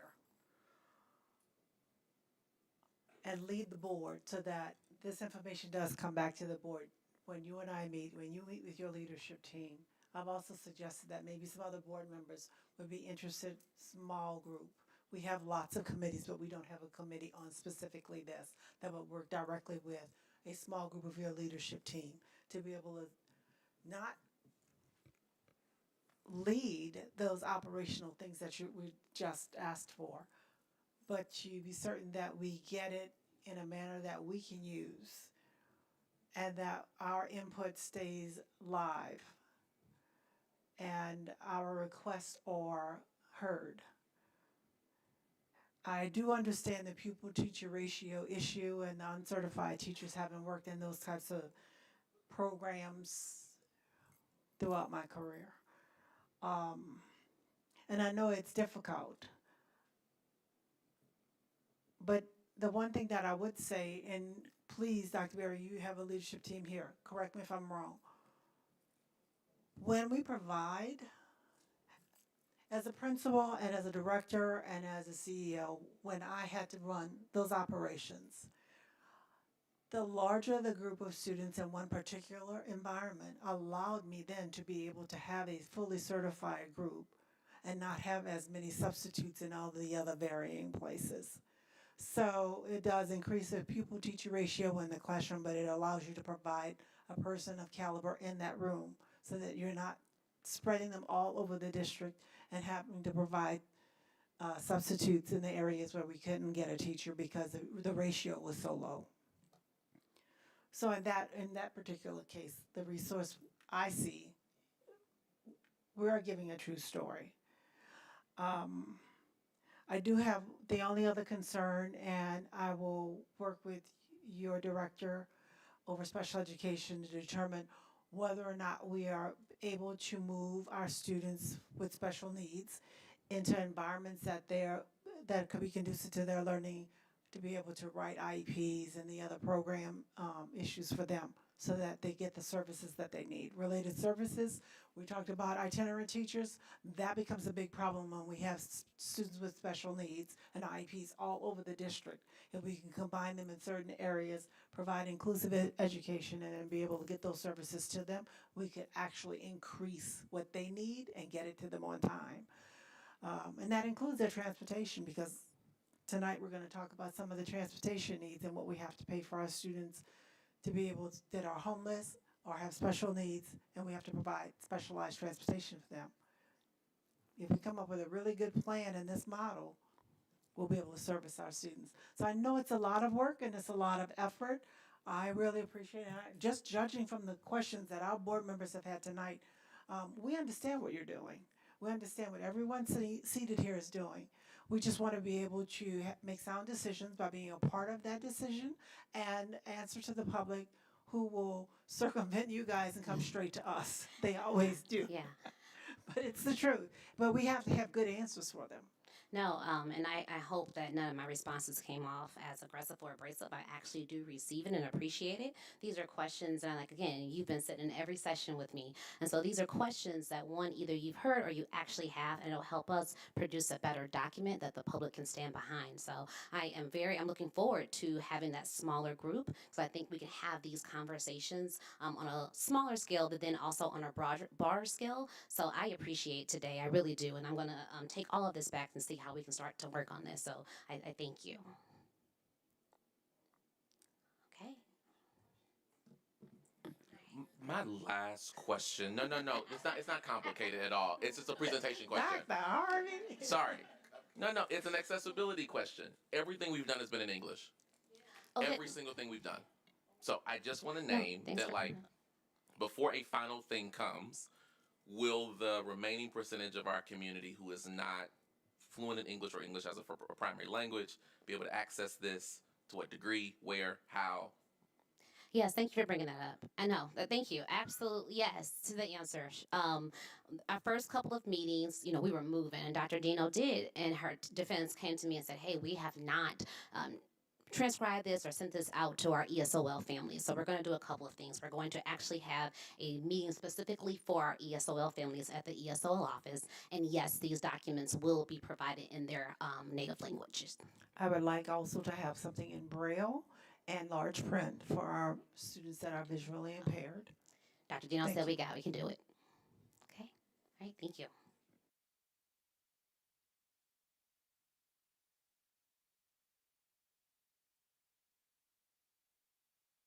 That's a lot of questions. Are we ready to move on to the next portion of our? This is a work study. We're really working tonight. Uh, the next section of our agenda is our consent agenda. Oh, wait, you have one more? Oh, No, we do? y'all had all those questions. We have one more. I'm sorry. Oh, I don't want to forget our facilities update. Yes. Dr. Barry, you want to introduce? He did. Oh, Chief, you thought you got out of this one. No. We have Chief Watson, and there's also a few of our partners that are come to present with Chief Watson, but he'll start about our facility updates that we have about a few of our buildings and the overall facilities.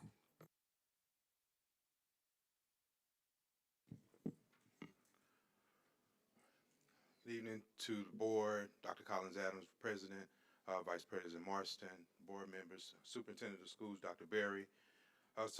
Tonight we're going to provide some more data for our facilities capital plans. So I just kind of wanted just a few remarks, just based on just some of the feedback that we received from the presentation that Dr. Berry shared. And although we do look at the data, we know that a lot of the recommendations goes beyond the data. But with this particular presentation, we're going to dig a little deeper into some of the data, and we'll actually get the opportunity to see some of the dashboard that was provided by Cordigan Clark to help drive some of the decisions and our recommendations. So of course we begin with our strategic values. The through line represents just the operations. The ultimate goal for not only the decisions that we make, but the ultimate goal from the operations team is that we would like to, in the pursuit of reducing our operational costs, so that those funds, those savings goes towards instructions, goes directly towards the students. The other thought when we talk about SLPS Future Ready, and this is the vision that Dr. Berry, Dr. Henning, the cabinet, and all of the SLPS staff share, is when we talk, whether it's pre-K through, I think Dr. Henning, Dr. Berry coined it, from cradle to career, cradle to career. That means that we will have students for the next 20 years. So we're planning for today for 20 years ahead of us. So SLPS Future Ready is a generational plan. So as we again go through our priorities, highlighting the operations where we will be able to create these safe and well-maintained, fully operational schools and learning environment so that we will be able to achieve the academic learning for all of our students. So this next slide speaks to our facility as a part of our facility master plan. Over the past few years, we've done a deep dive, and this is nothing new in terms of the information, but this gives us some guidance, a framework over the next 5 years of how we can prioritize the work with intentionality, with priorities. This will address some of the deficiencies that we have within the district. We had a $160 million bond issue that we're currently working towards the end, and this enabled the district to address some of the long overdue facility needs, but that was just the beginning of the work. This particular slide highlights over 5 years, over $430 million worth of facility needs, and that is inclusive of the $160 million bond issue that we are currently under. And these are not all of the categories. A point of emphasis that I just wanted to highlight when it comes to when we talk about SLPS Future Ready. Generally, and I'm using facilities and operations to as an analogy, but we always start with an assessment. We go in and assess to see what issues, what challenges that we have. The next piece is we develop and build the infrastructure. So when we talk about SLPS Future Ready and some of the models that have been presented, this speaks to setting the infrastructure. And from the operations, my mind frame, just in terms of how we think, and one of the areas that we started with was transportation, because transportation is the infrastructure of this system. When any city is built, it's the infrastructure, it's the design of the highways, it's the roads, it's the layout. So the infrastructure was the first after we done the assessment, and some of the categories that you see address some of the infrastructure needs throughout the district. This particular bond, as I oftentimes say, was not a glorious, a cutesy bond issue. It addressed a lot of the infrastructure needs throughout the district that have been deferred for over 10 plus years. So with this particular information, and again, you see the $430 million that will be spent in the current state of where we are within the district. So this next slide speaks to the $160 million from the current Prop S project or Prop S bond issue that's passed. And as you can see, a significant investment that addressed some of the deferred maintenance across our schools. It helped build some of our critical building systems that exceeded their expected life cycles.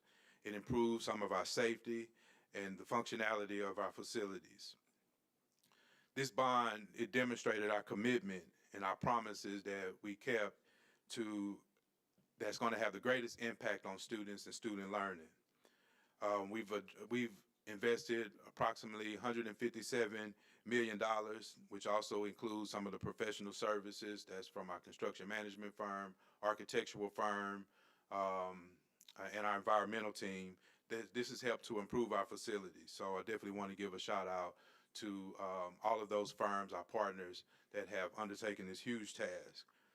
And as you can see just from some of the data, we spent over $54 million just improving some of our heating, our cooling, and our indoor air quality.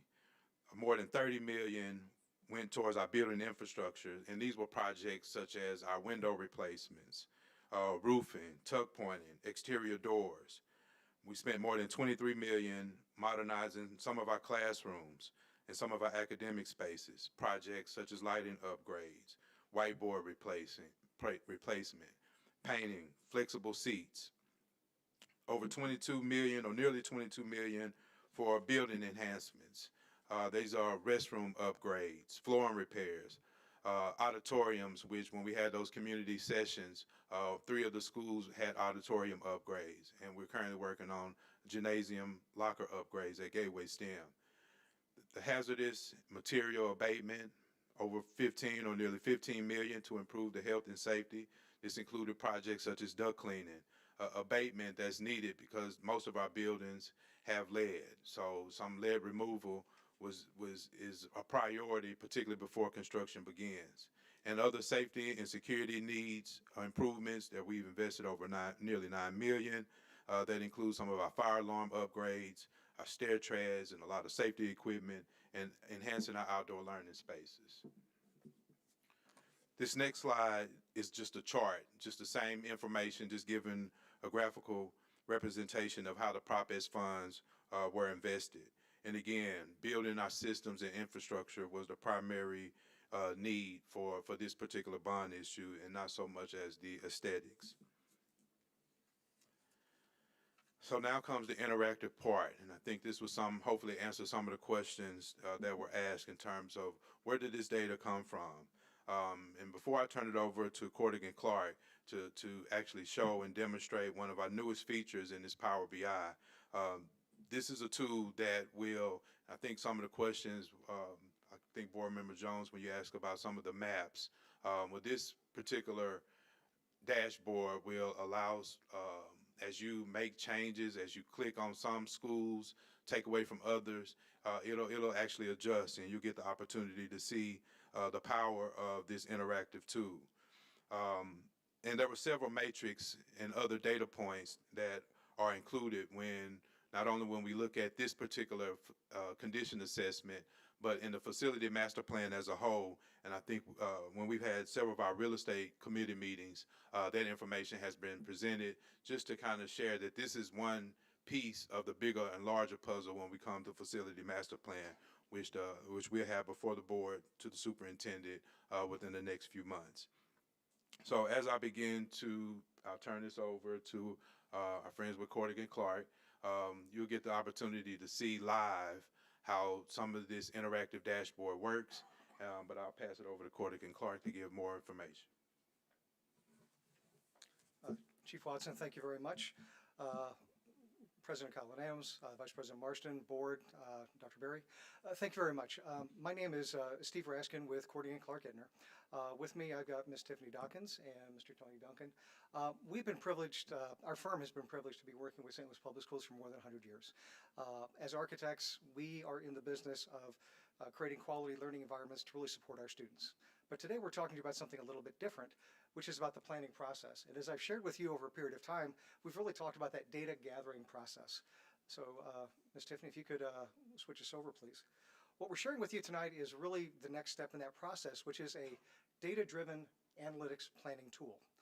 This is a real-time, live, interactive tool, the purpose which is really to provide a framework for the evaluation of key performance metrics. Now, this information is what you see right now is actually live, and really it serves as a framework. As Dr. Berry and Chief Watson had mentioned, this provides the data, this provides the information by which many of those planning decisions are currently in the process of being made. This is not something that will make selections in terms of what schools may be open nor may be closed, but rather provides a framework by which a purely data-driven analysis can be made and provide inputs. So this works in a couple of different ways. Step one is we're going to select the year by which we're going to evaluate our criteria. This is set up in such a way we've taken all of the demographic, the facility conditions assessment, the space, capacity, and utilization study, and we've compiled it within the dashboards we've shared with you earlier. And now we can set it up in such a way so that you can pick the year by which we want to adjust our framework. We also have the ability to adjust for student enrollments. For elementary, middle, and high school, we'll have the ability to make a selection. We have a benchmarking system for K-8, elementary, middle, and high schools. We've provided some frameworks, which are basically just numbers by which state of Missouri, local schools, as well as DESE and the Council of Greater City Schools, provide some framework by which many of those schools have attendance areas. We also look at the facility condition index, and we've shared this with you before. The higher the value, typically above 30, that's generally bad. Those numbers that are 20 and lower are generally good. And we'll have an opportunity to make those selections as well. We also talk a lot about capacity and utilization. This is where we start to look at what are the numbers by which we're going to be measuring this information for all of our individual schools. We have some benchmark information for elementary, middle, and high schools that can be selected individually. And of course, we have something called the override. There are many buildings within the school district which are unique. There are programs and facilities that cannot be replicated elsewhere. So the idea is you can manually select specific facilities that will basically override many of the criteria that we've looked at today. So this is basically the framework. This is the cover page, so to speak. And this is the way we'll be accessing this information. So now we look at our data-driven analysis criteria.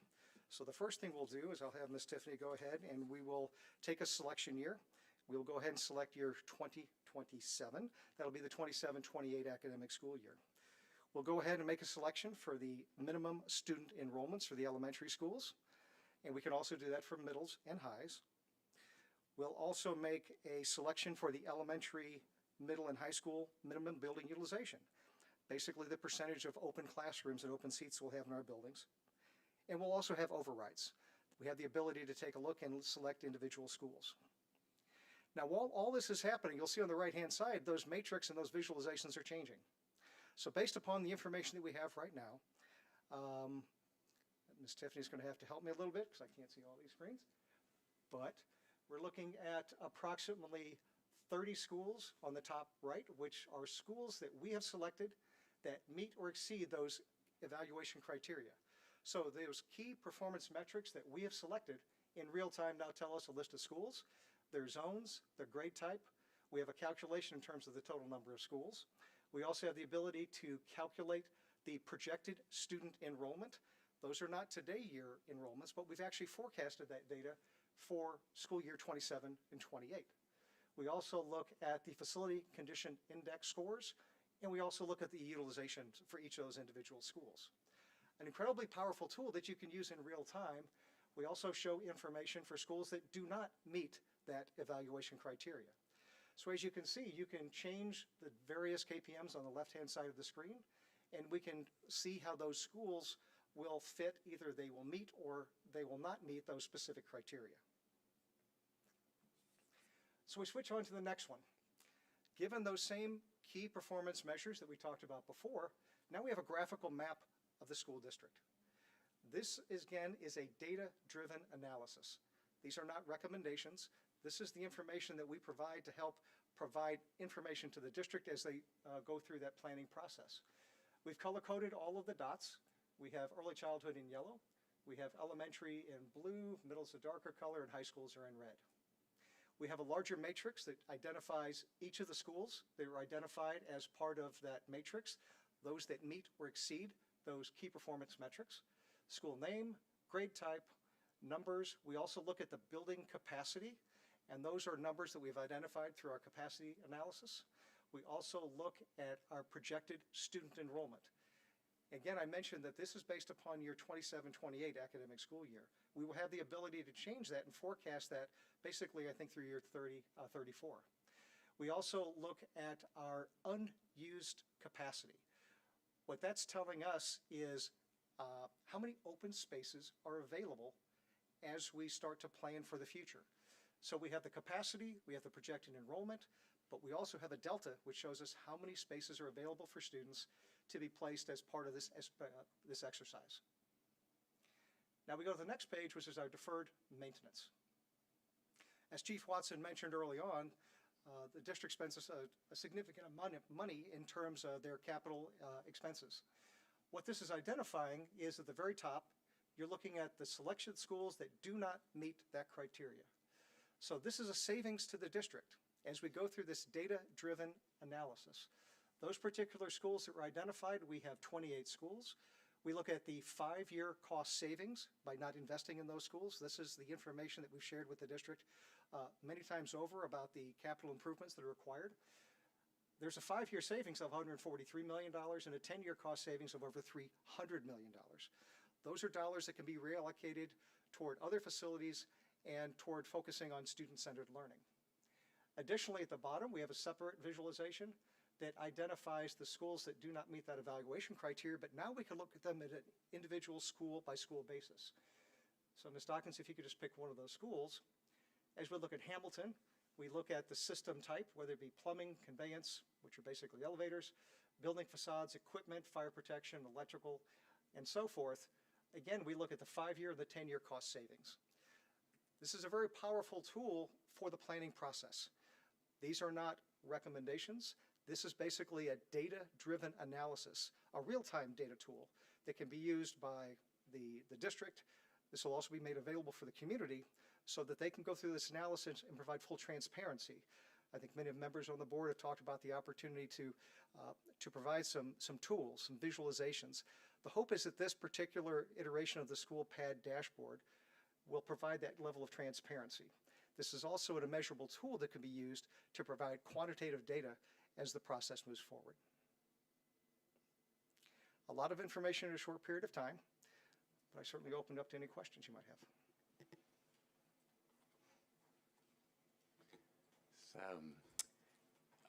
Sorry, Ms. Hubbard? Thanks. Number one, how can we access it right now? Because I cannot see the screens clearly from here. Is there a link on the website already that we could click on? It is almost available. What we'd like to do is there's 1 or 2 more steps we need to take before we can make it public. We have that homepage that kind of gives you a little bit of information, but we've also committed to the district is doing a short video. And we'll have that done the next day or two, and we'll provide this information to the district, and the expectation is this will be live before the end of the week. Okay, thank you.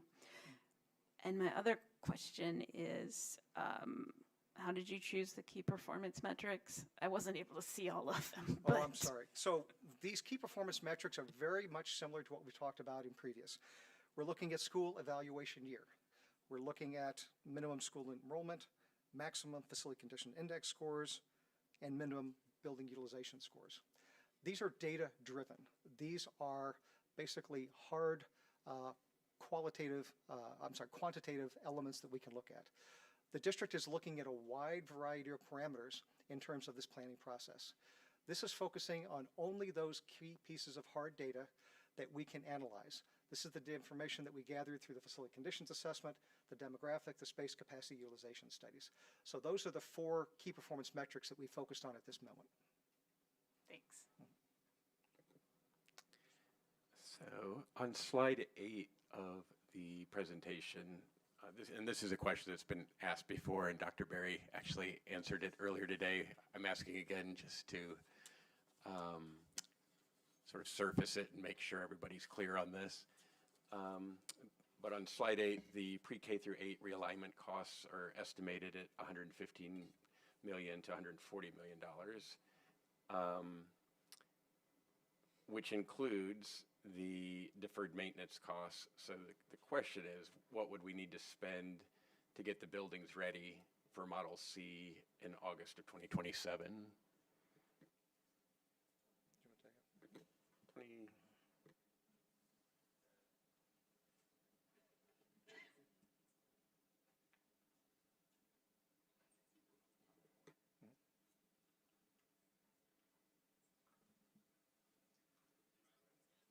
So what we have done to answer that question, and what you see on this next slide is somewhat of what I would call a menu.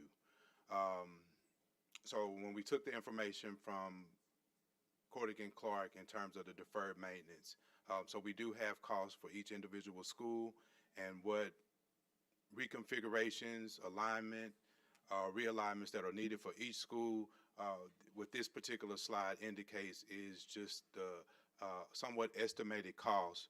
For example, if we wanted to turn some of our middle schools into a pre-K through 8, which means that we would have to reconfigure some of the restrooms at a playground.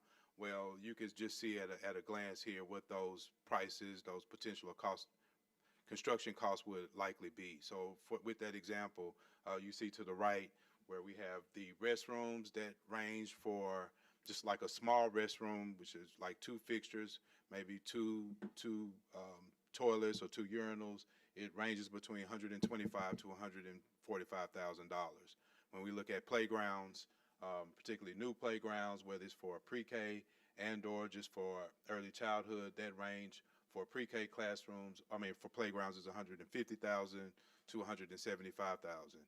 And this is basically new construction, new items. One of the benefits is if we are looking at potentially consolidating, we could also make use of the existing playgrounds, existing fixtures, and some of the existing parts similar to what we've done before, and actually transfer those over to the new location, which would potentially be a cost savings.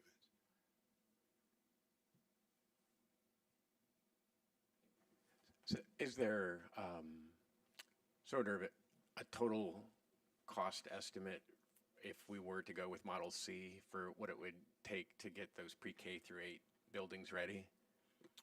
We're currently working on that information. We'll provide that information to Dr. Berry, and she will share it out to the board. Okay, thank you.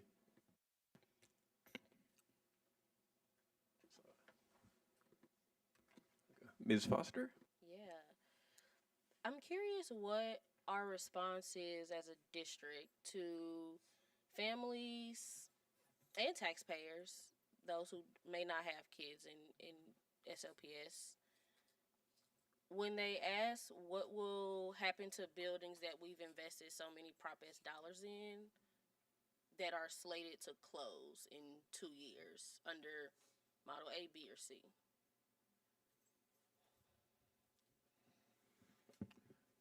That definitely is a question that we anticipated when we approached this bond issue. We were really strategic around and really intentional of what projects that we put in each school.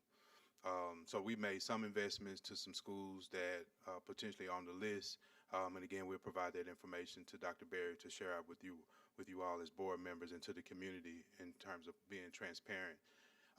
With some of the recommendations that we made for repurposing, a lot of those recommendations were based on the investments that we put into those facilities. So, for example, I'll use Wallbridge. Wallbridge, where we actually have renovated restrooms, and we've invested quite a bit into that facility. Well, the recommendation is to turn that into a community hub. So this would benefit the community. Some of the other enhancements, improvements that we did at a lot of our facilities, and this is from the beginning, they were to address the infrastructure. So roofing, exterior doors, our envelope, and what that would ultimately do if the decision is made from the board through our real estate committee, was that it would at least give us fair market value for our properties, whereas now, I think as Board Member Jones, Vice President Marston know, we're actually trying to reduce some of our pricing for some of our surplus sites because they're not in the proper condition. So these investments were strategic because we wanted to at least address the infrastructure piece so that whatever decision is made, whether it's repurposing, selling, et cetera, it would either make them more marketable and or it would provide a good start as a resource hub for any future repurposing.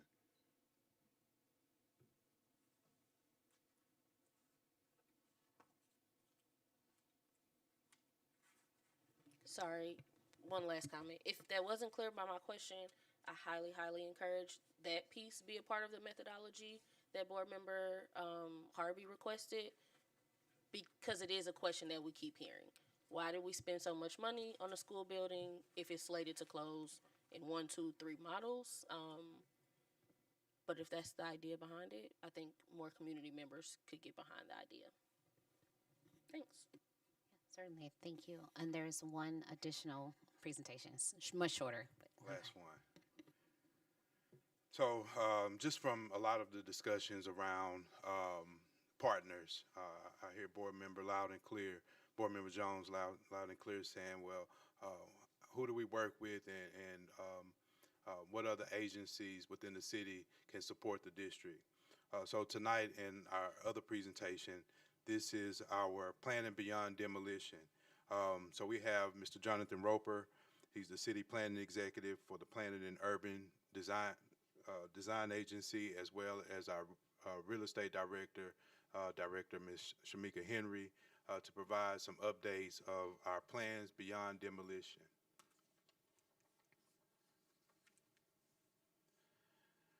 So just an overview, our vision and purpose. Our vision is to transform our former SLPS school sites into vibrant community assets that strengthen neighborhoods and create opportunities for future generations.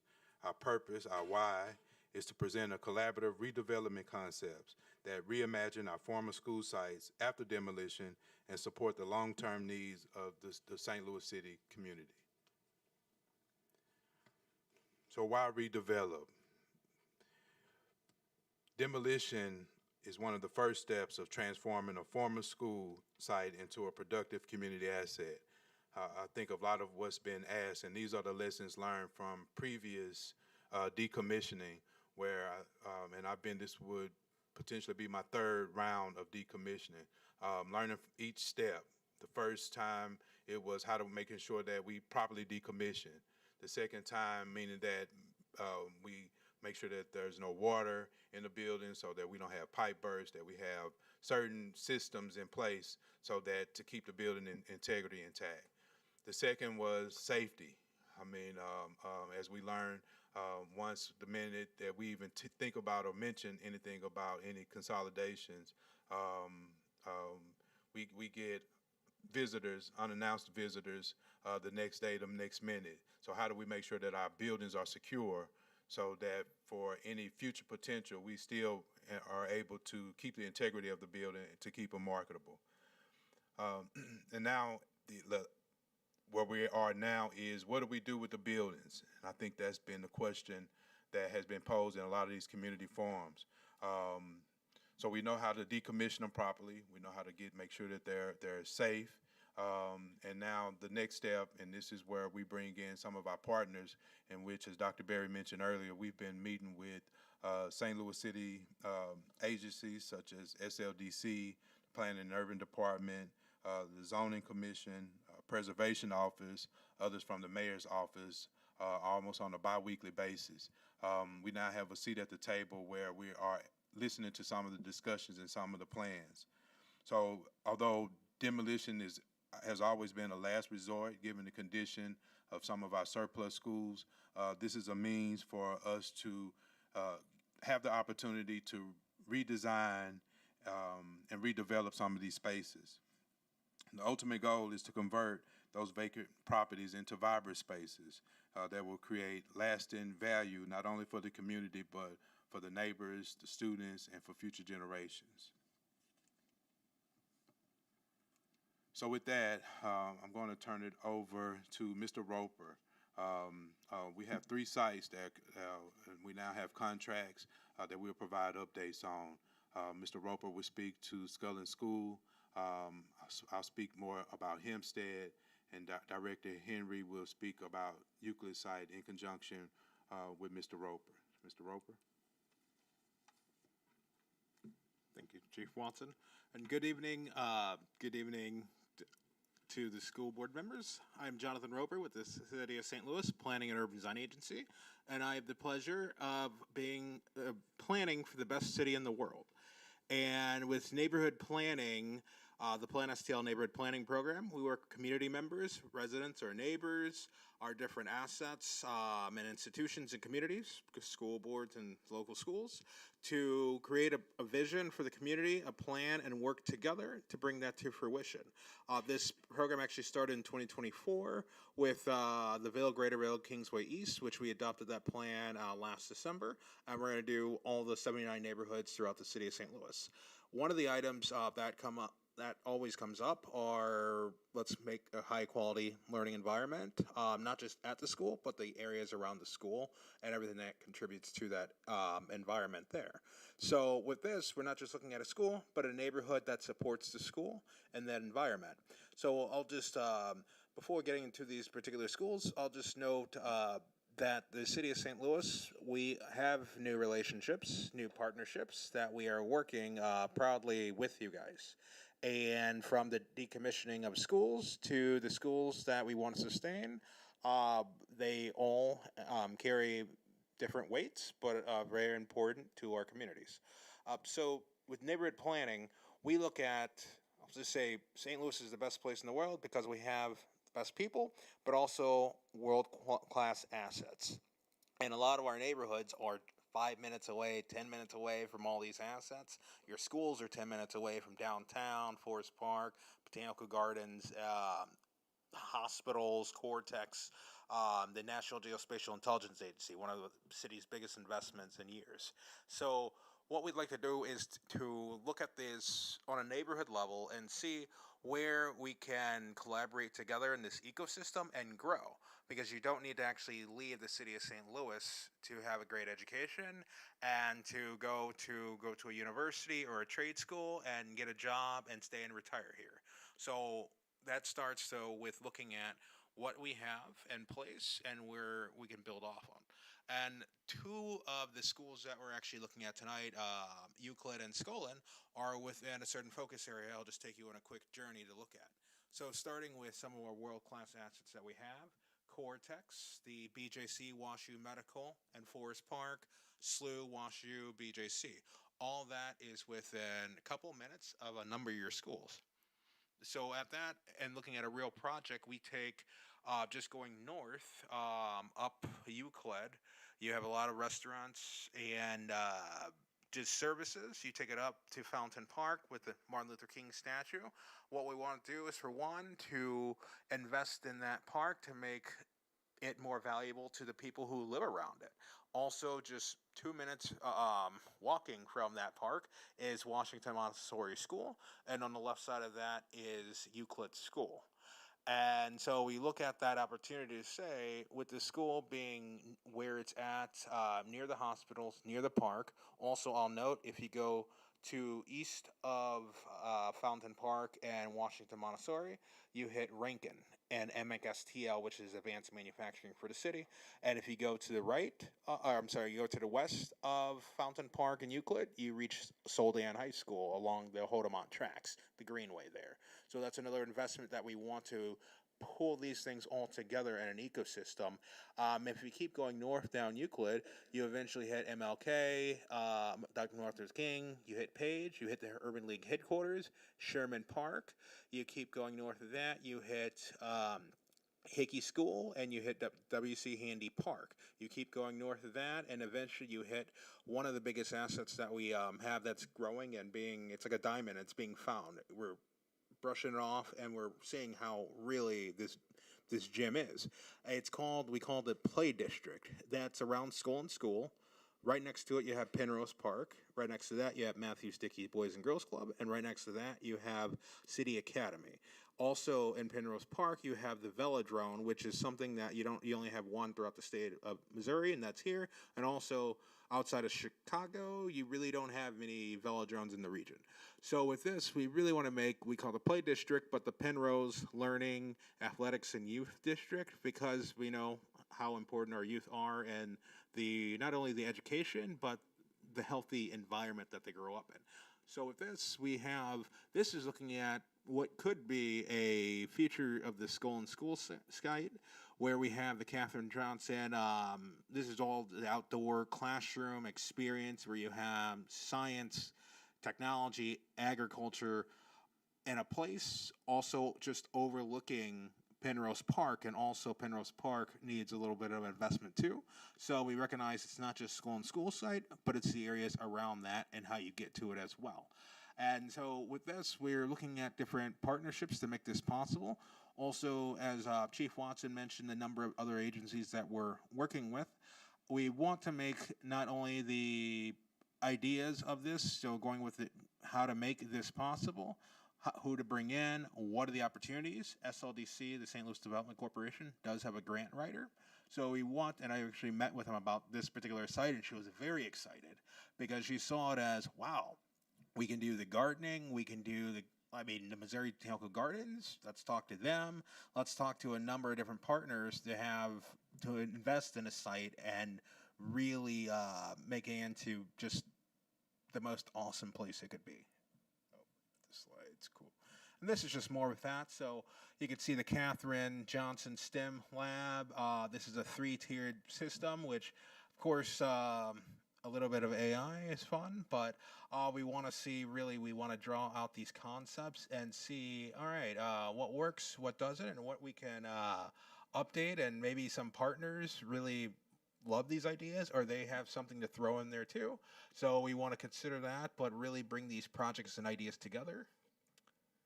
And that's just overlooking Penrose Park. So if you're up there, you'll get this new nice view of the nice new Penrose Park investments.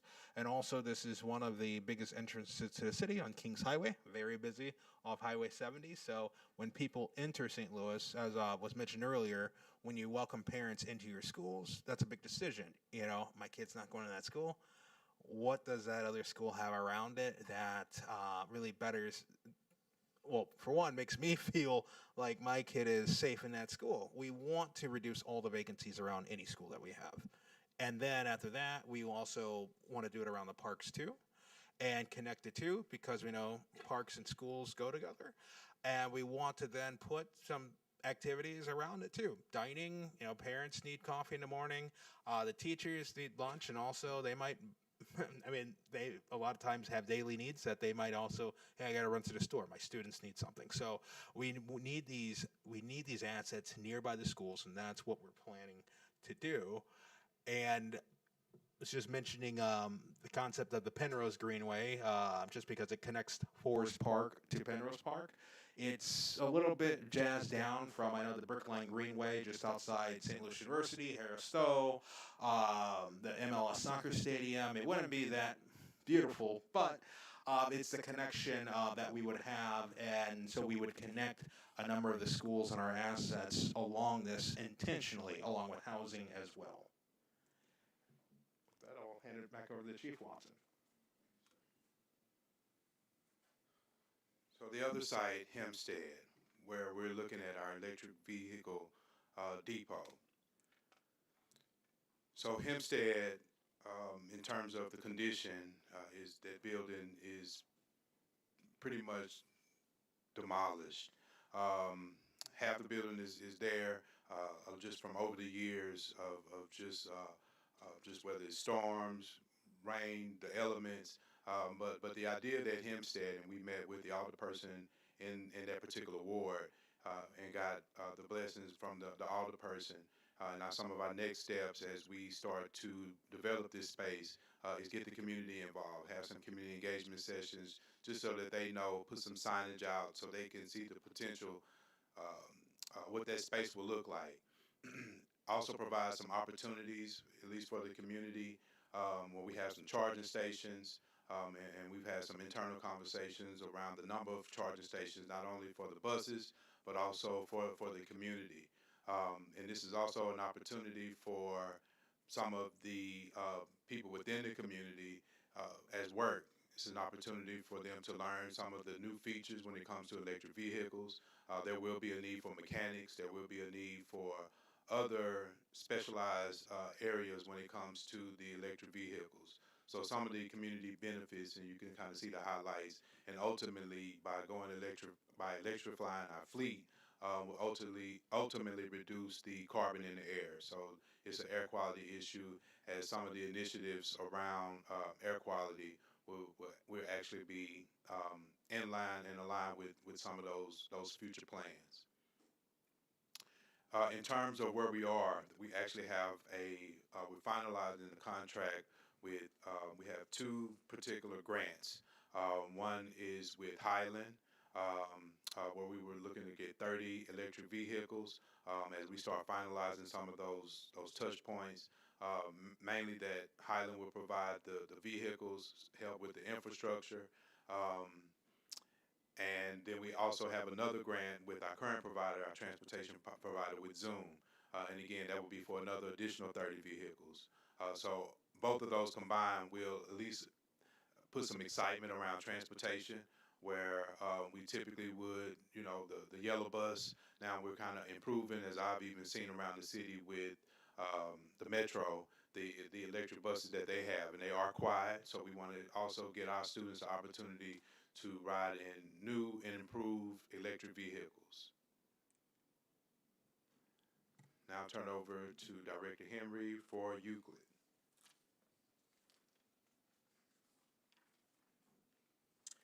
Chief Watson. So I'm going to get on to our next slide. I'm going to get into some of the nuances of this outdoor learning space on the next slide, but some of the potential features of the outdoor learning space that we're proposing at Euclid are outdoor classrooms, nature and science exploration, a STEM discovery zone, school gardens, community wellness, arts and culture, and then of course our values are going to be safety and accessibility. And you can see from the rendering a little bit of what our idea was at the Euclid site.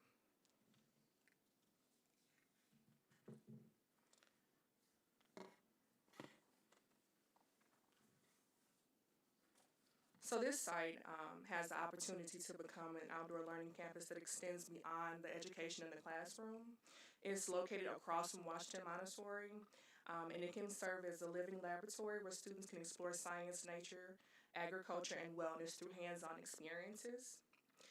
All of our partners have joined forces with us to make this happen at the Euclid site.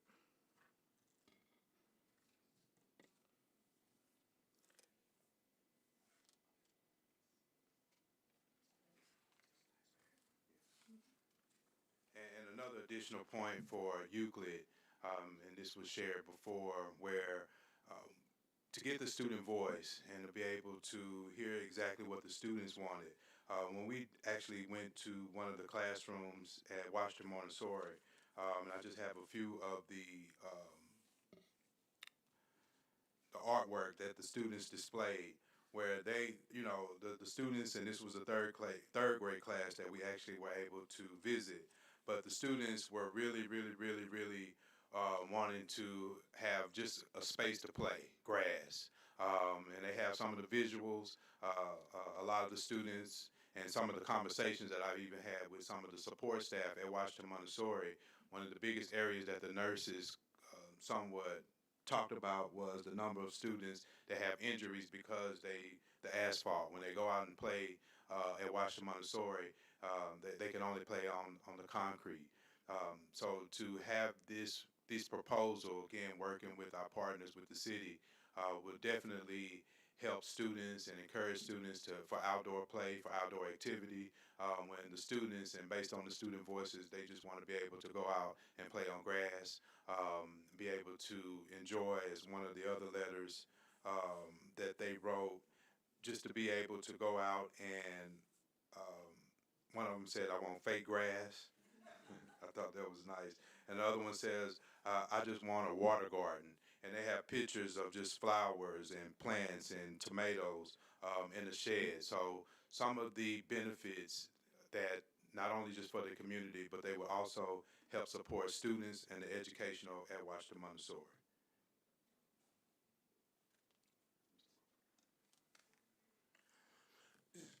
So with these schools that you see, there's a lot of opportunity. We just need to really just take a step back and think deeply about what's around it. What are the opportunities that we have to tap into this? Because when I look at something like this, or those three poster boards that you see over there, not that can't be put anywhere, but it can be put anywhere in a number of schools under the right conditions. That fits Solon School. That also fits Euclid School and giving kids more outdoor space too. We have a number of different ideas for a number of these schools. It could be, and how to get there too. So it's not just SLPS and just you're not on your own entertaining developers and rehabbers, but we want to think about this and actually bring in partners to say, okay, if we do this, for one, some investors want to know their return on investment, and it's different from a number of people. So for one, some people, if it results in bringing 1,000 more families, then some people will jump at that. Versus if you reuse a site and it brings a business opportunity, other people will jump at that too. So we want to explore these different thoughts and how to get there. But also what's important is to support housing with these. So some of these sites could potentially be housing because more housing is needed.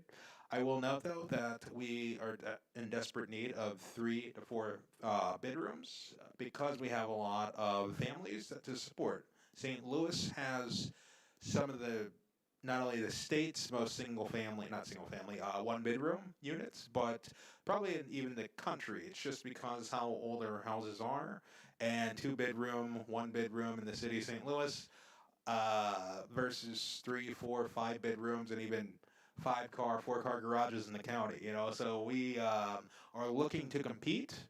I think we are in a great place to compete because none of the other municipalities out there have the best parks in the world, or the best hospitals, or the best entertainment, or the best institutions in the world. We also have the Missouri Institute for the Blind and even the Deaf Institute. So Missouri Botanical Garden, that's Missouri Botanical Garden. So we have some of these best items, and anywhere that your kids are in the city, you can get, without traffic, you can get 20 minutes to downtown, anywhere in the city. You can't say that throughout anywhere else in the county for what we have here, but we are missing the opportunity of having those really high quality learning environments where you have the housing that you want to have. So we are looking to be more competitive at that. And part of this neighborhood plan, tornado recovery, and the investments that we have is to increase the population, increase our housing units. So that's one of those items that now one of the questions for this transition to consolidation is, where's housing going to go, and where's it going first, and how long is it going to take? When can we expect to get, Dr. Berry had the population from 50,000 in the 1940s, and then went down to, now we're at 270 or so. So we're trying to say that's the bottom, and now we're going up. So as we look at that, we're looking at how does that work and how do we do that? Where are areas of strength? I mentioned the Penrose and that Euclid coming out of the hospitals, because I'll just note that is a strong point that we can probably more easily build more housing around. Then in other areas, we look at it. If it's more difficult, more challenging, we don't stop at not building. We just want to look at what do we need to do and to make this happen. So some areas might take 10 years, others might take 5, but let's consider both of those and prep ourselves to make sure we can do both at the same time. If it takes 10 years, we'll wait, but we also have to put those steps in place, and that's what we're doing today. Thank you. So this more or less concludes the presentation, and the objective again was to show the partnership with the city of St. Louis. Definitely want to appreciate Mr. Roper, Director Henry, for just being diligent in this space.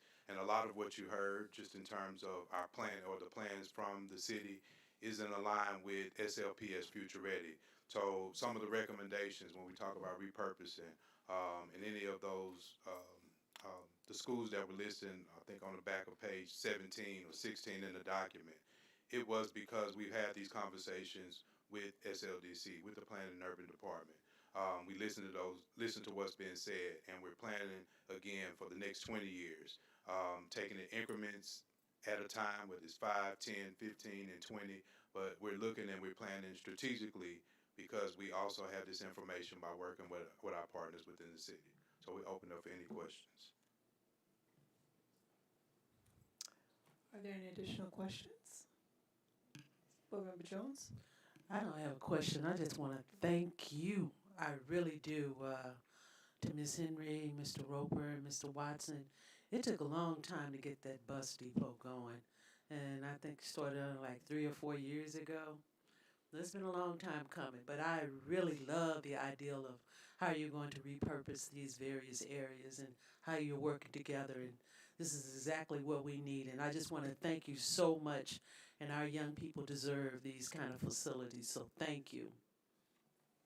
Board Member Marston? So in imagining a recreation district in the area around Scullin and the different activities that could take place there, I just want to note that the Penrose Park Velodrome is a fun place to skateboard. So include that in the list of activities for the area. And then the area around Euclid School, there are 10 contiguous vacant lots immediately adjacent to the north side of Washington Montessori. 2 of them are already owned by SLPS, and 8 are owned by the city. So instead of spending $1.4 million to demolish Euclid School to create a vacant lot as a starting point for an outdoor learning campus, the district could use the lots that are already vacant. Of course, that leaves open the question of what to do with Euclid School, which probably needs about $10 million worth of work to bring it back into use.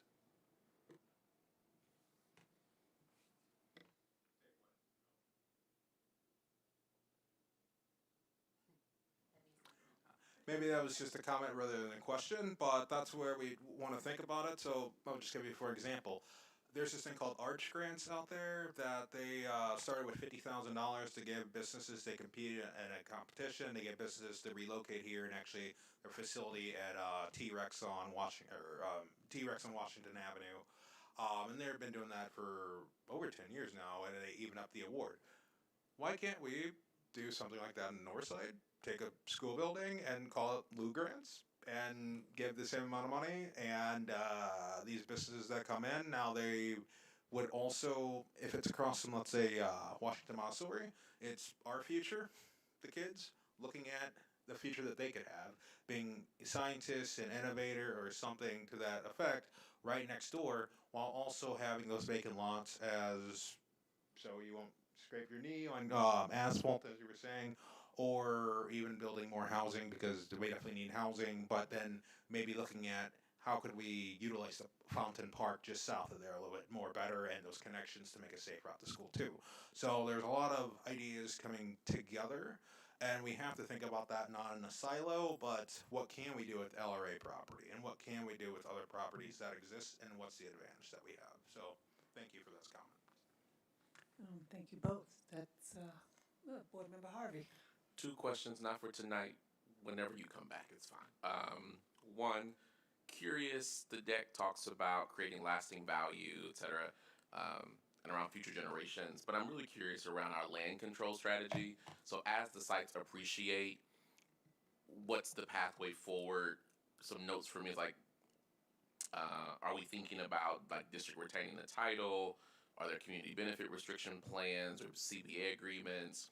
Are there trust reversions, et cetera? So we'd love to hear the mechanism that supports the vision statement. And then the second part, I'm just really, I'd love to understand like the real financing pathways. The menu is lovely, and I love the plans, and they're really, really beautiful to see. And given the fact that from some rough numbers, the majority black tracts with the current vacant acreage in the city is about 9 times majority white tracts, and the LRA having like 12,000 vacant parcels. What all of a sudden makes this this is the right development site when the city has overlooked the 12,000 tracts already available to do these same projects? So I'm just curious around like, is there some special financing or magic sauce that I'm missing that is now making this compelling to the city when it's made a very intentional decision to ignore these tracts for the last umpteen mayoral terms? So that's my 2 to come back. Thank you. Well, we will. We definitely take notes, and we'll provide that information to Dr. Berry. I think the big portion of what you just said and what we're all thinking about is it's about time. Let's do something now. I'm serious because we've had individuals and groups ignore us for a very long time. So if we didn't do it in the past, that's the past. And this is wonderful. Just understand that with this board, when you make a promise, we will follow through on and follow up and start asking questions. And we're like the kid that gets in the car 5 minutes after the road trip begins. Are we there now? Are we there now? Are we there now? Okay, just so you'll know. Thank you very much. And we really appreciate all the hard work that went into this.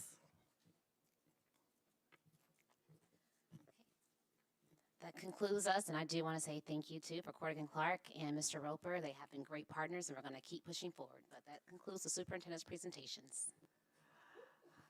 She's so glad to say that right now. It's just like, woo. All right, so we now move to the next section of our agenda, and that is our consent agenda, which is divided into areas: academics, finance, and communications. I don't believe there's anything else. We have 5.1 through 5.32, and And if we take academics 5.1 through 5.16, is there a motion on the floor?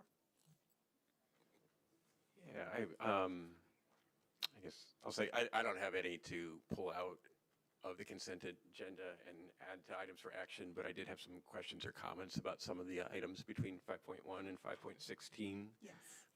So I like to pull out some of the bigger dollar ones just to sort of highlight them.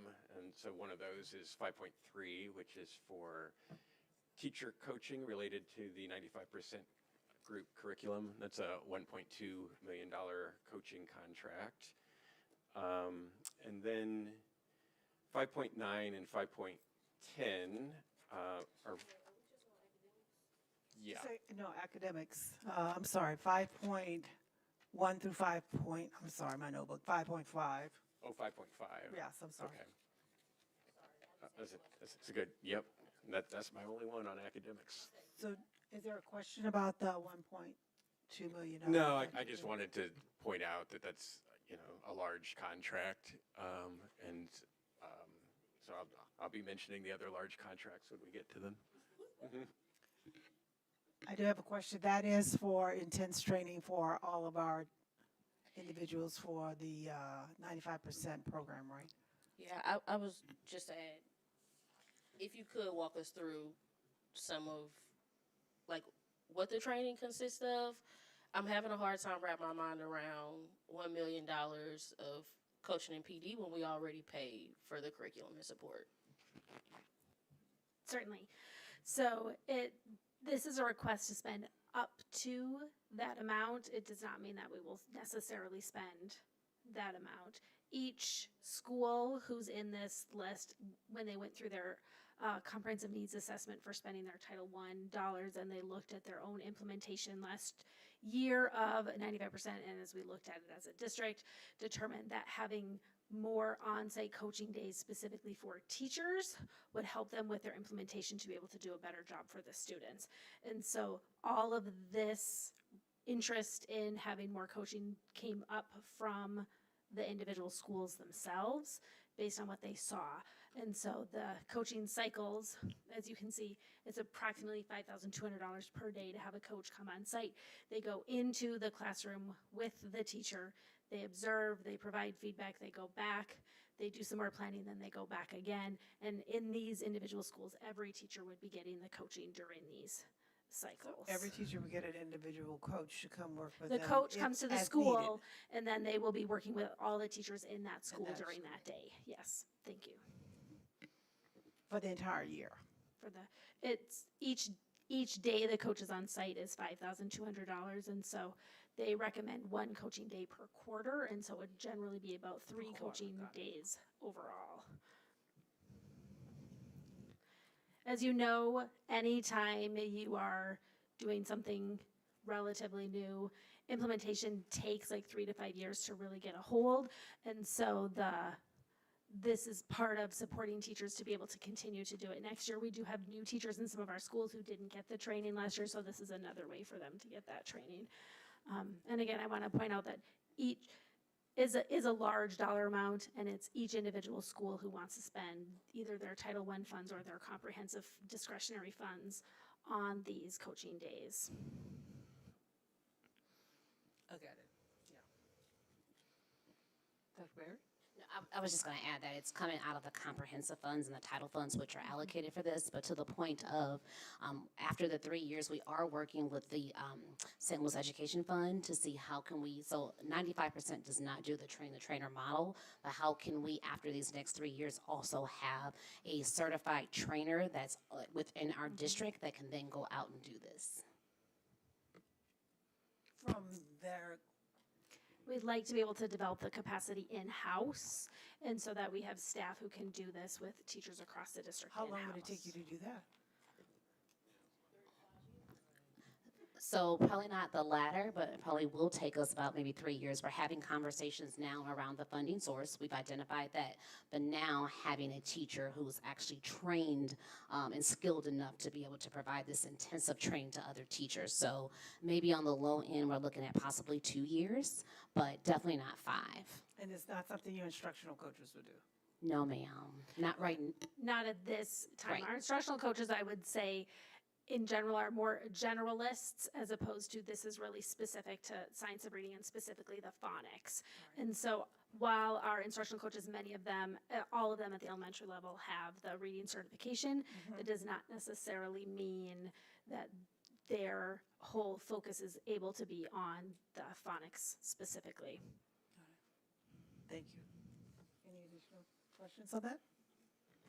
I guess I'm. Not, Please. not questions for tonight, but you just opened a whole can for me around instructional coaches, the generalist approach, use of them, not being able to be these specialists. Yeah. Like taking a portion of these funds. It's like, let's take a couple of instructional coaches, intensely deep dive them. That's not going to be anywhere near 1.2. So now I just have a lot of decision-making questions around like how we're using people, how we measure capacity, our long-term vision for them, et cetera. And that's the plan. What you just said, that's the plan. When I say no, meaning not right now. But why?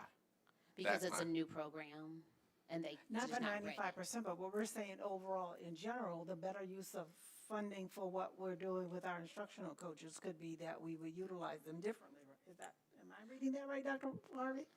Yeah, and we're totally on board with that. We're just saying in this very moment, they're not skilled enough to do what we need for the 95% intensive training. Got it. For the 26-27 academic year. Correct. Right, and I'm wondering, can a cohort go through in 26, 27 to be ready for 27, 28? But you're saying 2 years, and I'm trying to figure out why can't they be ready in a year if they're an instructional coach who's certified in literacy or reading? Science of reading for sure. So not to say that they couldn't, we're putting a lot into 95%, so I want to make sure they are, but we can certainly look to see what that timeline looks like. It's very intensive, and I'm sure there are some very astute coaches that could potentially be ready. I just don't know if that would be the wisest thing in this very moment, but we can certainly look to see what that looks like. I hear you, Dr. Berry. I almost wonder, though, the entire night I've been thinking about every presentation, contract that we're reviewing for the next board meeting in terms of future ready. And I'm asking this to the cabinet. Would it behoove us to invest our dollars more intensely to a group of instructional coaches to support this work rather than allocating the funding to every single individual school on this list that we don't even as a board know will be open in 2 years? So I want to clarify, the schools, like the comprehensive schools, those funds are allocated to them by the state. We can't take those funds back from the school and do something for the whole district.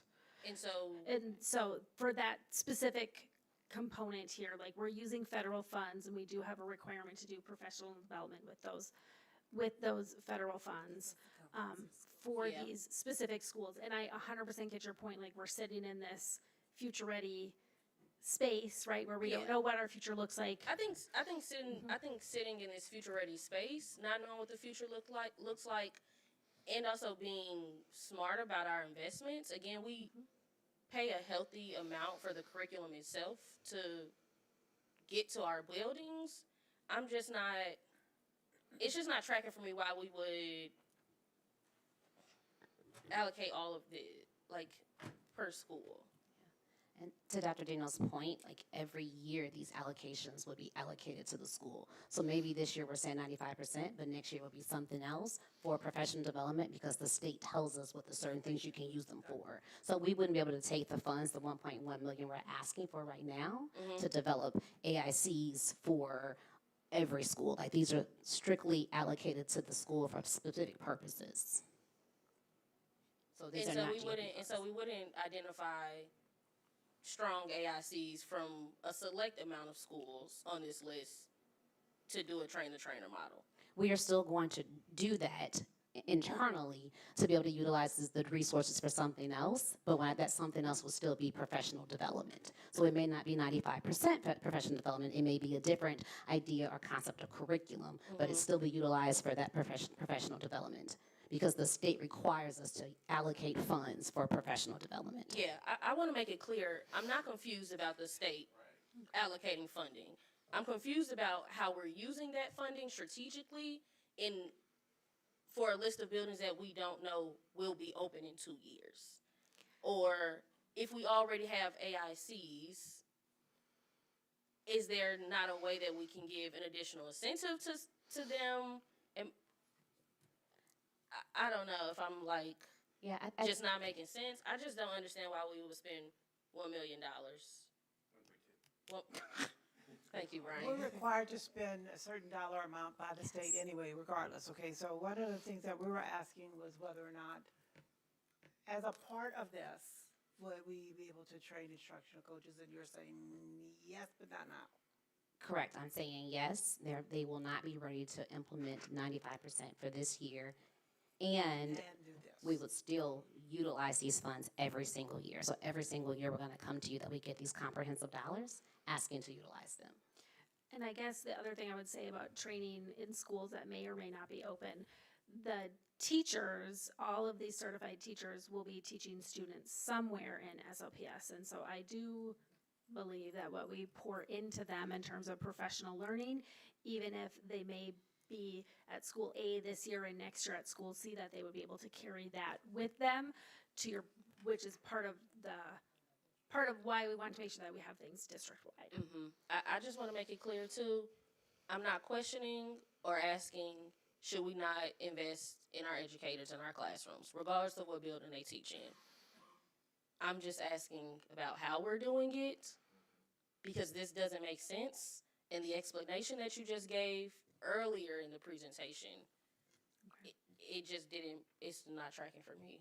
So if you could share the state requires all school districts to do a professional development plan, and we have to, you guys, I'm no longer doing that anymore. Respectfully, President Collins-Adams, I think you are also missing my point, because that's not, I'm not worried about the allocation from the state. I know that the money is coming down from the state. I know we have to use it for specific reasons that we've identified. Yes. My question is, why is so much of that allocation going to training when we can train a select cohort? Dr. Berry has already answered it. They're just not ready this academic year, may not be ready the next academic year, but the goal is for them to be ready within 5 years or under, I would hope. I am just making a public comment that I take issue that we are already spending millions of dollars on the curriculum and how the curriculum gets into our classrooms physically. And then on top of that, this vendor is also asking for an additional $1 million for coaching and development, which I think should have been a part of the contract initially, and we should have negotiated that a little bit more smarter. But I just want to make that clear, because I don't think I'm being clear right now. You are. I understand it. Yeah. I'm about to forget my questions. No, your point was great. Is there licensing issues that make the whole training the trainer issue more difficult? They definitely don't license for train the trainer like some other companies do. And so, yes, we are working to increase the capacity of not just our instructional coaches, but our principals, so that when they go in and give feedback, because they participate in these rounds as well, and our classroom teachers, because we don't want to rely on outside trainers forever for any particular thing. Yes, and then my other comment question is, a lot of our local universities, including SLU, where I'm studying, do not or have not made the state mandated transition into teaching science of reading when it comes to literacy, which might be one of the reasons the AICs are not quite ready to go be teachers of it. If they've gone to letters and stuff, I'm sure they're more than capable. But that is a blind spot in our higher education space that continues to frustrate me. Thank you. My last comment, building on Board Member Foster's point, is I guess I just want to, not now, but given the 95%, I don't know it as well as you all do at all. One thing I'm pretty sure on is like, because their sweet spot is K-5, right? I know they have like the phonics library and stuff for the older grades. I guess I'm just curious, like, are we expecting to see the same results from investing about 300,000 of this 1.2 is grade 6 and up? And I guess I'm just curious, like, for a program that has like made their song on K through 5 phonics, putting $250,000 behind upper grade training, a person pushing in. That's the part I'm just curious. That's not tracking to me. So they do have other parts. I'll let Dr. Dino talk a little bit more about like morphine magic and things that Right. we've seen. And there are some of the pilots that we did were around that middle school concept. Now this year will be a test, so we'll see when the data comes back for the schools that utilized it last year what that looks like. But there are other areas going up to the, I want to say 8th grade that we're utilizing. Dr. Dino? Yeah, so we have morpheme magic and multisyllabic routine cards to hit at the pieces that are more, I would say, necessary for especially adolescent struggling readers. Because at the K-5, it's very much, they have both a tier 1, which is for all students. They have the tier 2, which is the additional. These other pieces at the 6 through 8 are really kind of I would say tier 2 materials. We are asking, because we know that as a system, we did not teach phonics well to the students who are current 6th or 8th graders. And so we are asking as a system that are in our English language arts courses, they spend the 10 to 15 minutes per day doing this intensive work in morpheme magic or the multisyllabic cards to try to fill the holes that we created by not having had adequate supports for them at the beginning. And I hear your point about the cost and what the return on investment for that is.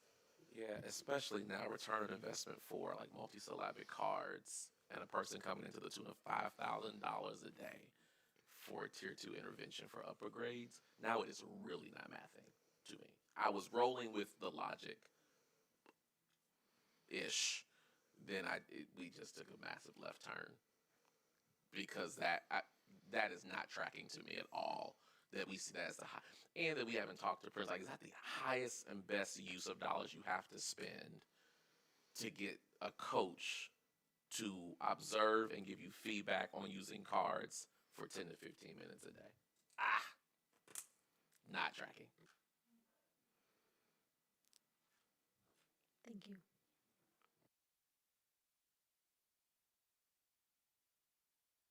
About 5.1 through 5.5 on academics. Do I have a motion? Carry the whole thing. Got it. That works. Can I make a comment? Sorry. Yes, ma'am. Go ahead. Tiffany, Ms. Vaughn, can you pull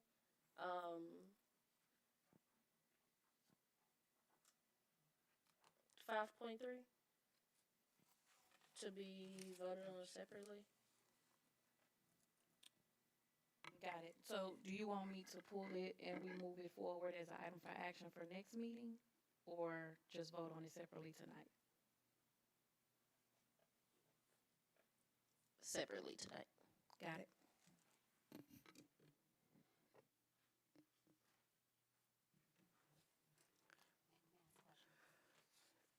We have additional questions? Go ahead. I just want to know for Dr. Gino, this particular item, is it written in the school's comprehensive plans that we submitted to the state?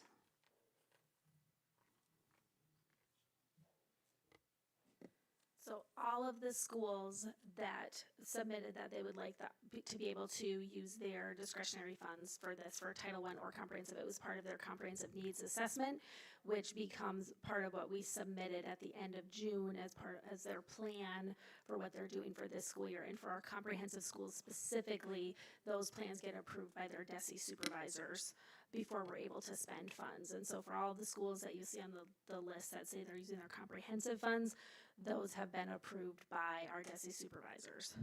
And in fact, encouraged specifically to get the support from 95.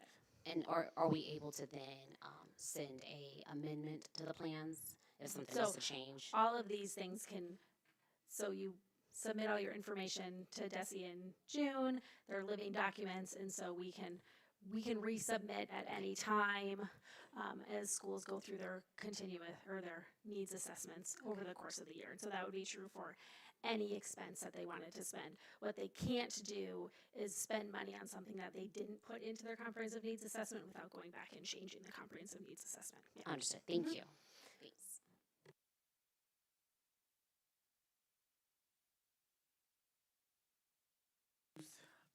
Items 5.6 through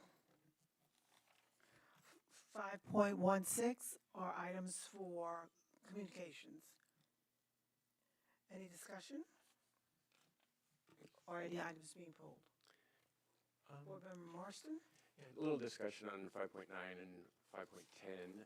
5.9 is a 3-year grant for before and after school programs at Carver. 5.10 is a 5-year grant for before and after school programs at Walbridge. And my question is, if Carver and Walbridge close, what will happen to the grant funding after the first year? Like, does it sort of follow the program, or is it specific to the building? And that's kind of a more general question. Again, now that we're in this future-ready period, what happens with multi-year grant funding?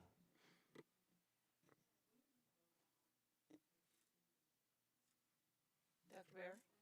Yes, ma'am. I can answer that question specifically because I asked that question prior to approving. And so I think we also wrote it in one of the bars, but the DESE will work with us to, wherever those students go, will work with us to create the grant or reconfigure the grant for a different school.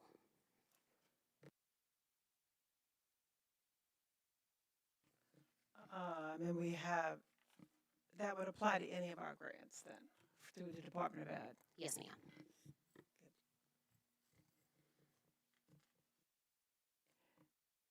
Any additional questions? For clarity, did we change the 5.3, Board Member Foster? To be voted on separately as item for action in our next meeting. Yeah, okay, great, thank you. Sorry, got a Any little confused. additional polls from our communications section? All right, we move on to Finance 5.17. Human Resources 5.18. Operations 5.19 through 5.23. Yeah, Question, discussion? There's some big numbers in there, so I'll talk about those. But so on 5.19, it's new elevators for McKinley and Roosevelt, which I know will make some people very happy. That's funded with Prop S money, $471,000. And there's an episode of Malcolm Gladwell's Revisionist History podcast that came out in May. It explains why elevators are so expensive in the U.S. So if you want to do a deep dive on elevators, I recommend you listen to that. For 5.20, it's specialized transportation for students in transition and students with IEPs. It's a $3.3 million contract with Everdriven and Via Transportation. And that's over and above our large Zoom contract, so it's sort of an auxiliary contract. I guess I don't know if I have a question even. I'm just I just want to point out that there's, we think of transportation is one of our largest expenses that came up earlier today also, And the biggest piece of that is with Zoom, but then we also have this other contract for $3.3 million. I don't know if anybody wants to make a comment about that. I have a question. Are we paid for this? I mean, do these funds come through McKinney-Vento and through IDEA? They do, and Chief Watson can come on up. Last year, roughly, we did spend about $4 million, and so we are hoping that we're going to spend a lot less. We can tell you that even looking at these vendors, I know that Attorney Dutch did have a question too, just to make sure that if these vendors are doing outsourcing or using third parties, to make sure everything is done with fidelity and every I is dotted. But our hope is that we're now going to utilize not so much the Zoom transportation, but these smaller vendors, that it may also save us some money. Along with, we are now moving the transportation and the invoicing over to the transportation department to see if we can also make sure we have a better handle on what's going in and what's coming out. Chief Watson, have I missed anything? I think you touched on it was initially housed in student support services, and now it will go into transportation.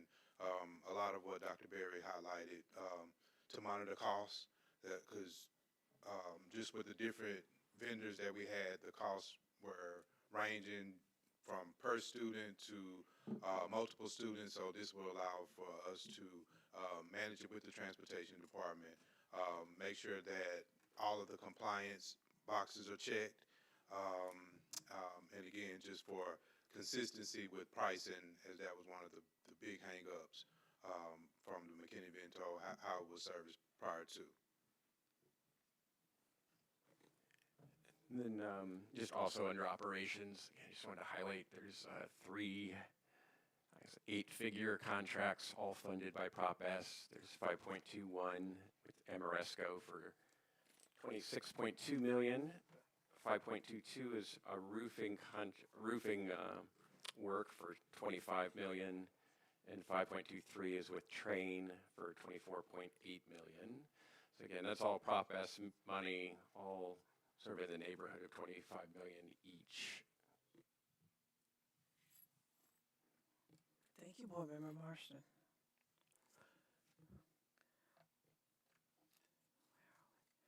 Student support services, 5.24 through 5.29. Any discussion or pulling any items? Okay. Technology, 5.30 through 5.32.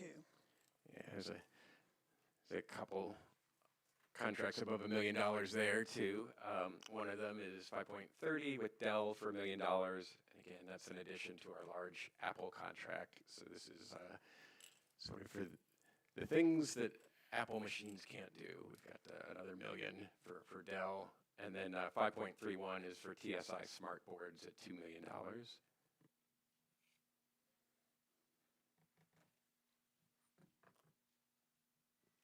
Okay, yeah, just to clarify, those are what we call blanket purchase orders, and so the technology department takes the lead in making a blanket purchase order for schools for the entire district if they need to purchase anything under Dell, and in that particular instance, like the screens you see, any smart boards, things like that.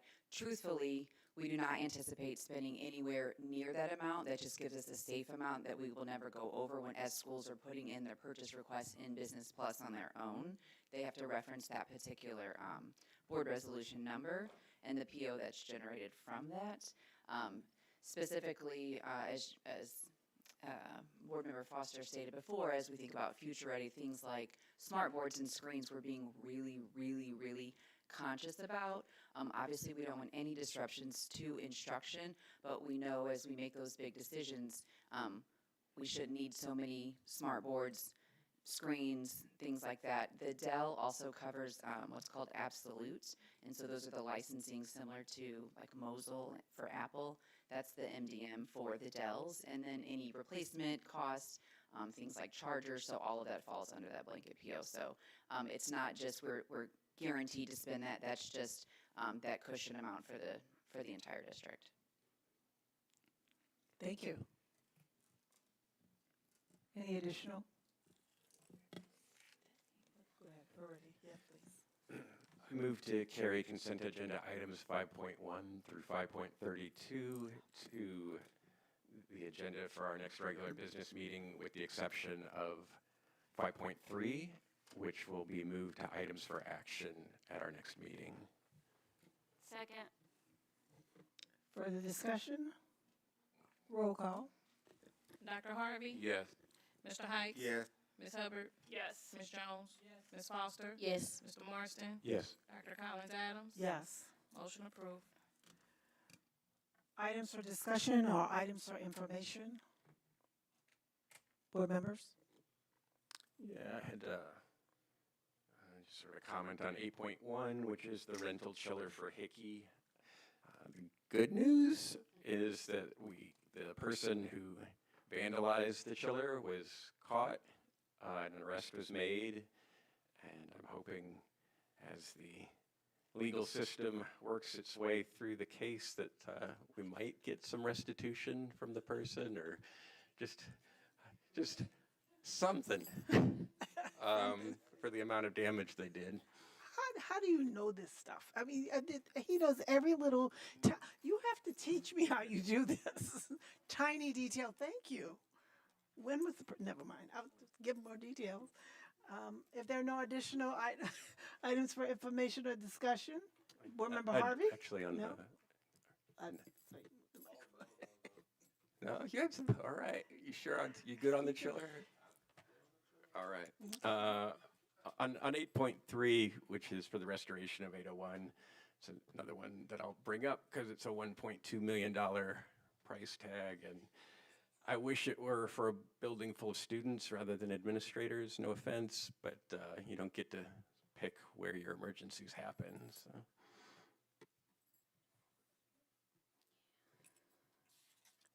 All right, let's begin moving through our items for action.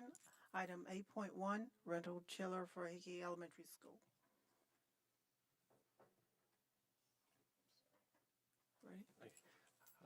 I move to approve item for action 8.1, the rental chiller for Hickey Elementary School. Second. Discussion?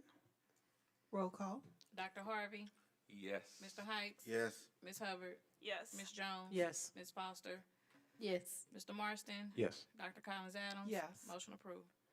As Board Member Marston says, we do have emergencies. Item 8.2, emergency water main repair for Nottingham. Move to approve item for action 8.2.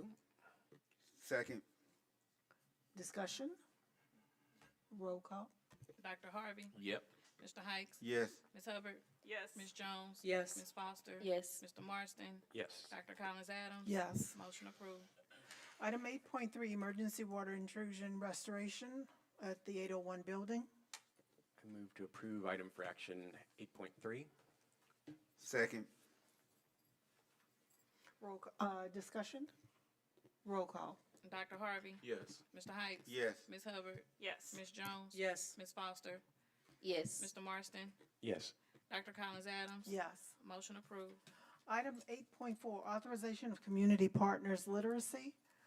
Authorize the district to enter in renewals for MOUs at no cost programming for Oasis, South City, Webster University, Congregation Temple Israel, St. Louis Public Library, PBS, 9 PBS, Desley Tutorial Education Initiative, Ready Readers, and Story Pirates Changemakers. I move to approve item for action 8.4. Second.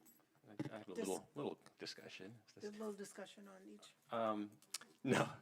This is a A blanket general. comment Okay, for thank you. all of the memoranda of understanding with all of our community partners. I just want to say we have a great roster of community partners. They all went through our MOU process, and I thank them for their partnership and for doing all the paperwork they needed to do to work with us.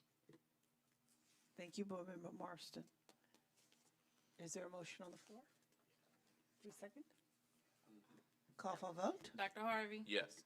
Mr. Heights? Yes. Ms. Hubbard? Yes. Ms. Jones? Yes. Ms. Foster? Abstain.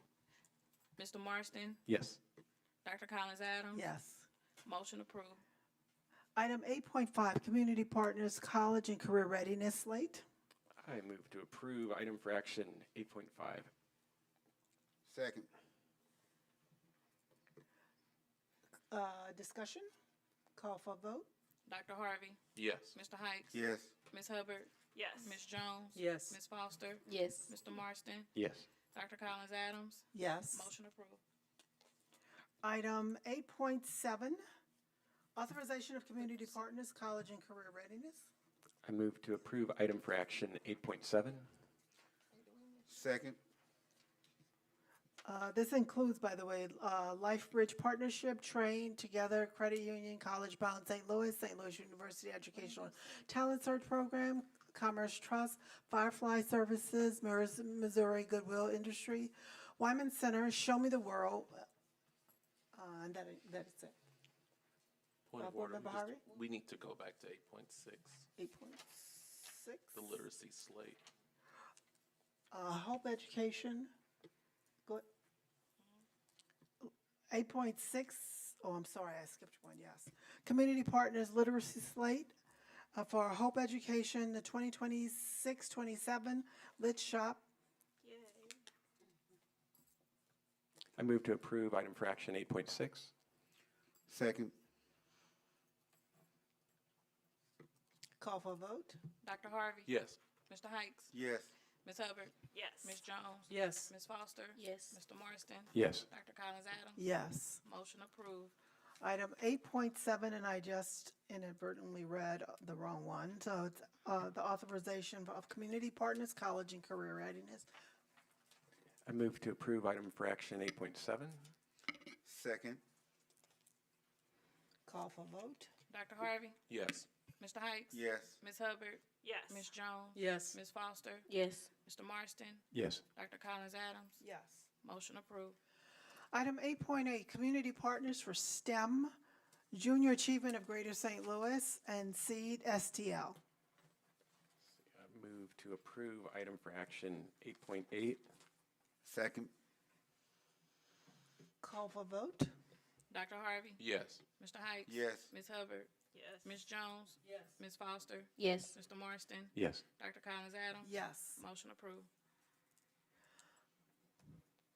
Item 8.9, Community Partners Health and Wellness. That includes Design FC, Girl Scouts of Eastern Missouri, Northside Youth and Senior Service Center, Youth Friendly Learning, STL, Arts Education, Craft Alliance, Opera Theater of St. Louis.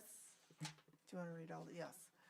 Food distribution, St. Louis Area Food Bank, Operation Food Search, Health Services, Athena Healthcare, the IFM, Community Medicine, CHADS, Coalition of Mental Health, that is very important, it covers suicide.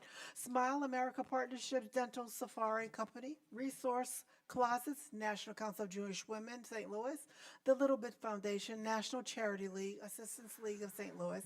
Social emotional programs include Girls in the Know, NAMI St. Louis, Prevent Ed, Better Family Life Incorporated, Conflict Resolution Center, the Oxygen Project. For other wellness, Urban League, St. Louis Bee Works, Special Olympics Missouri, Cyber Up, Bellefontaine Cemetery, and Arboretum. I move to approve item for action 8.9. Second.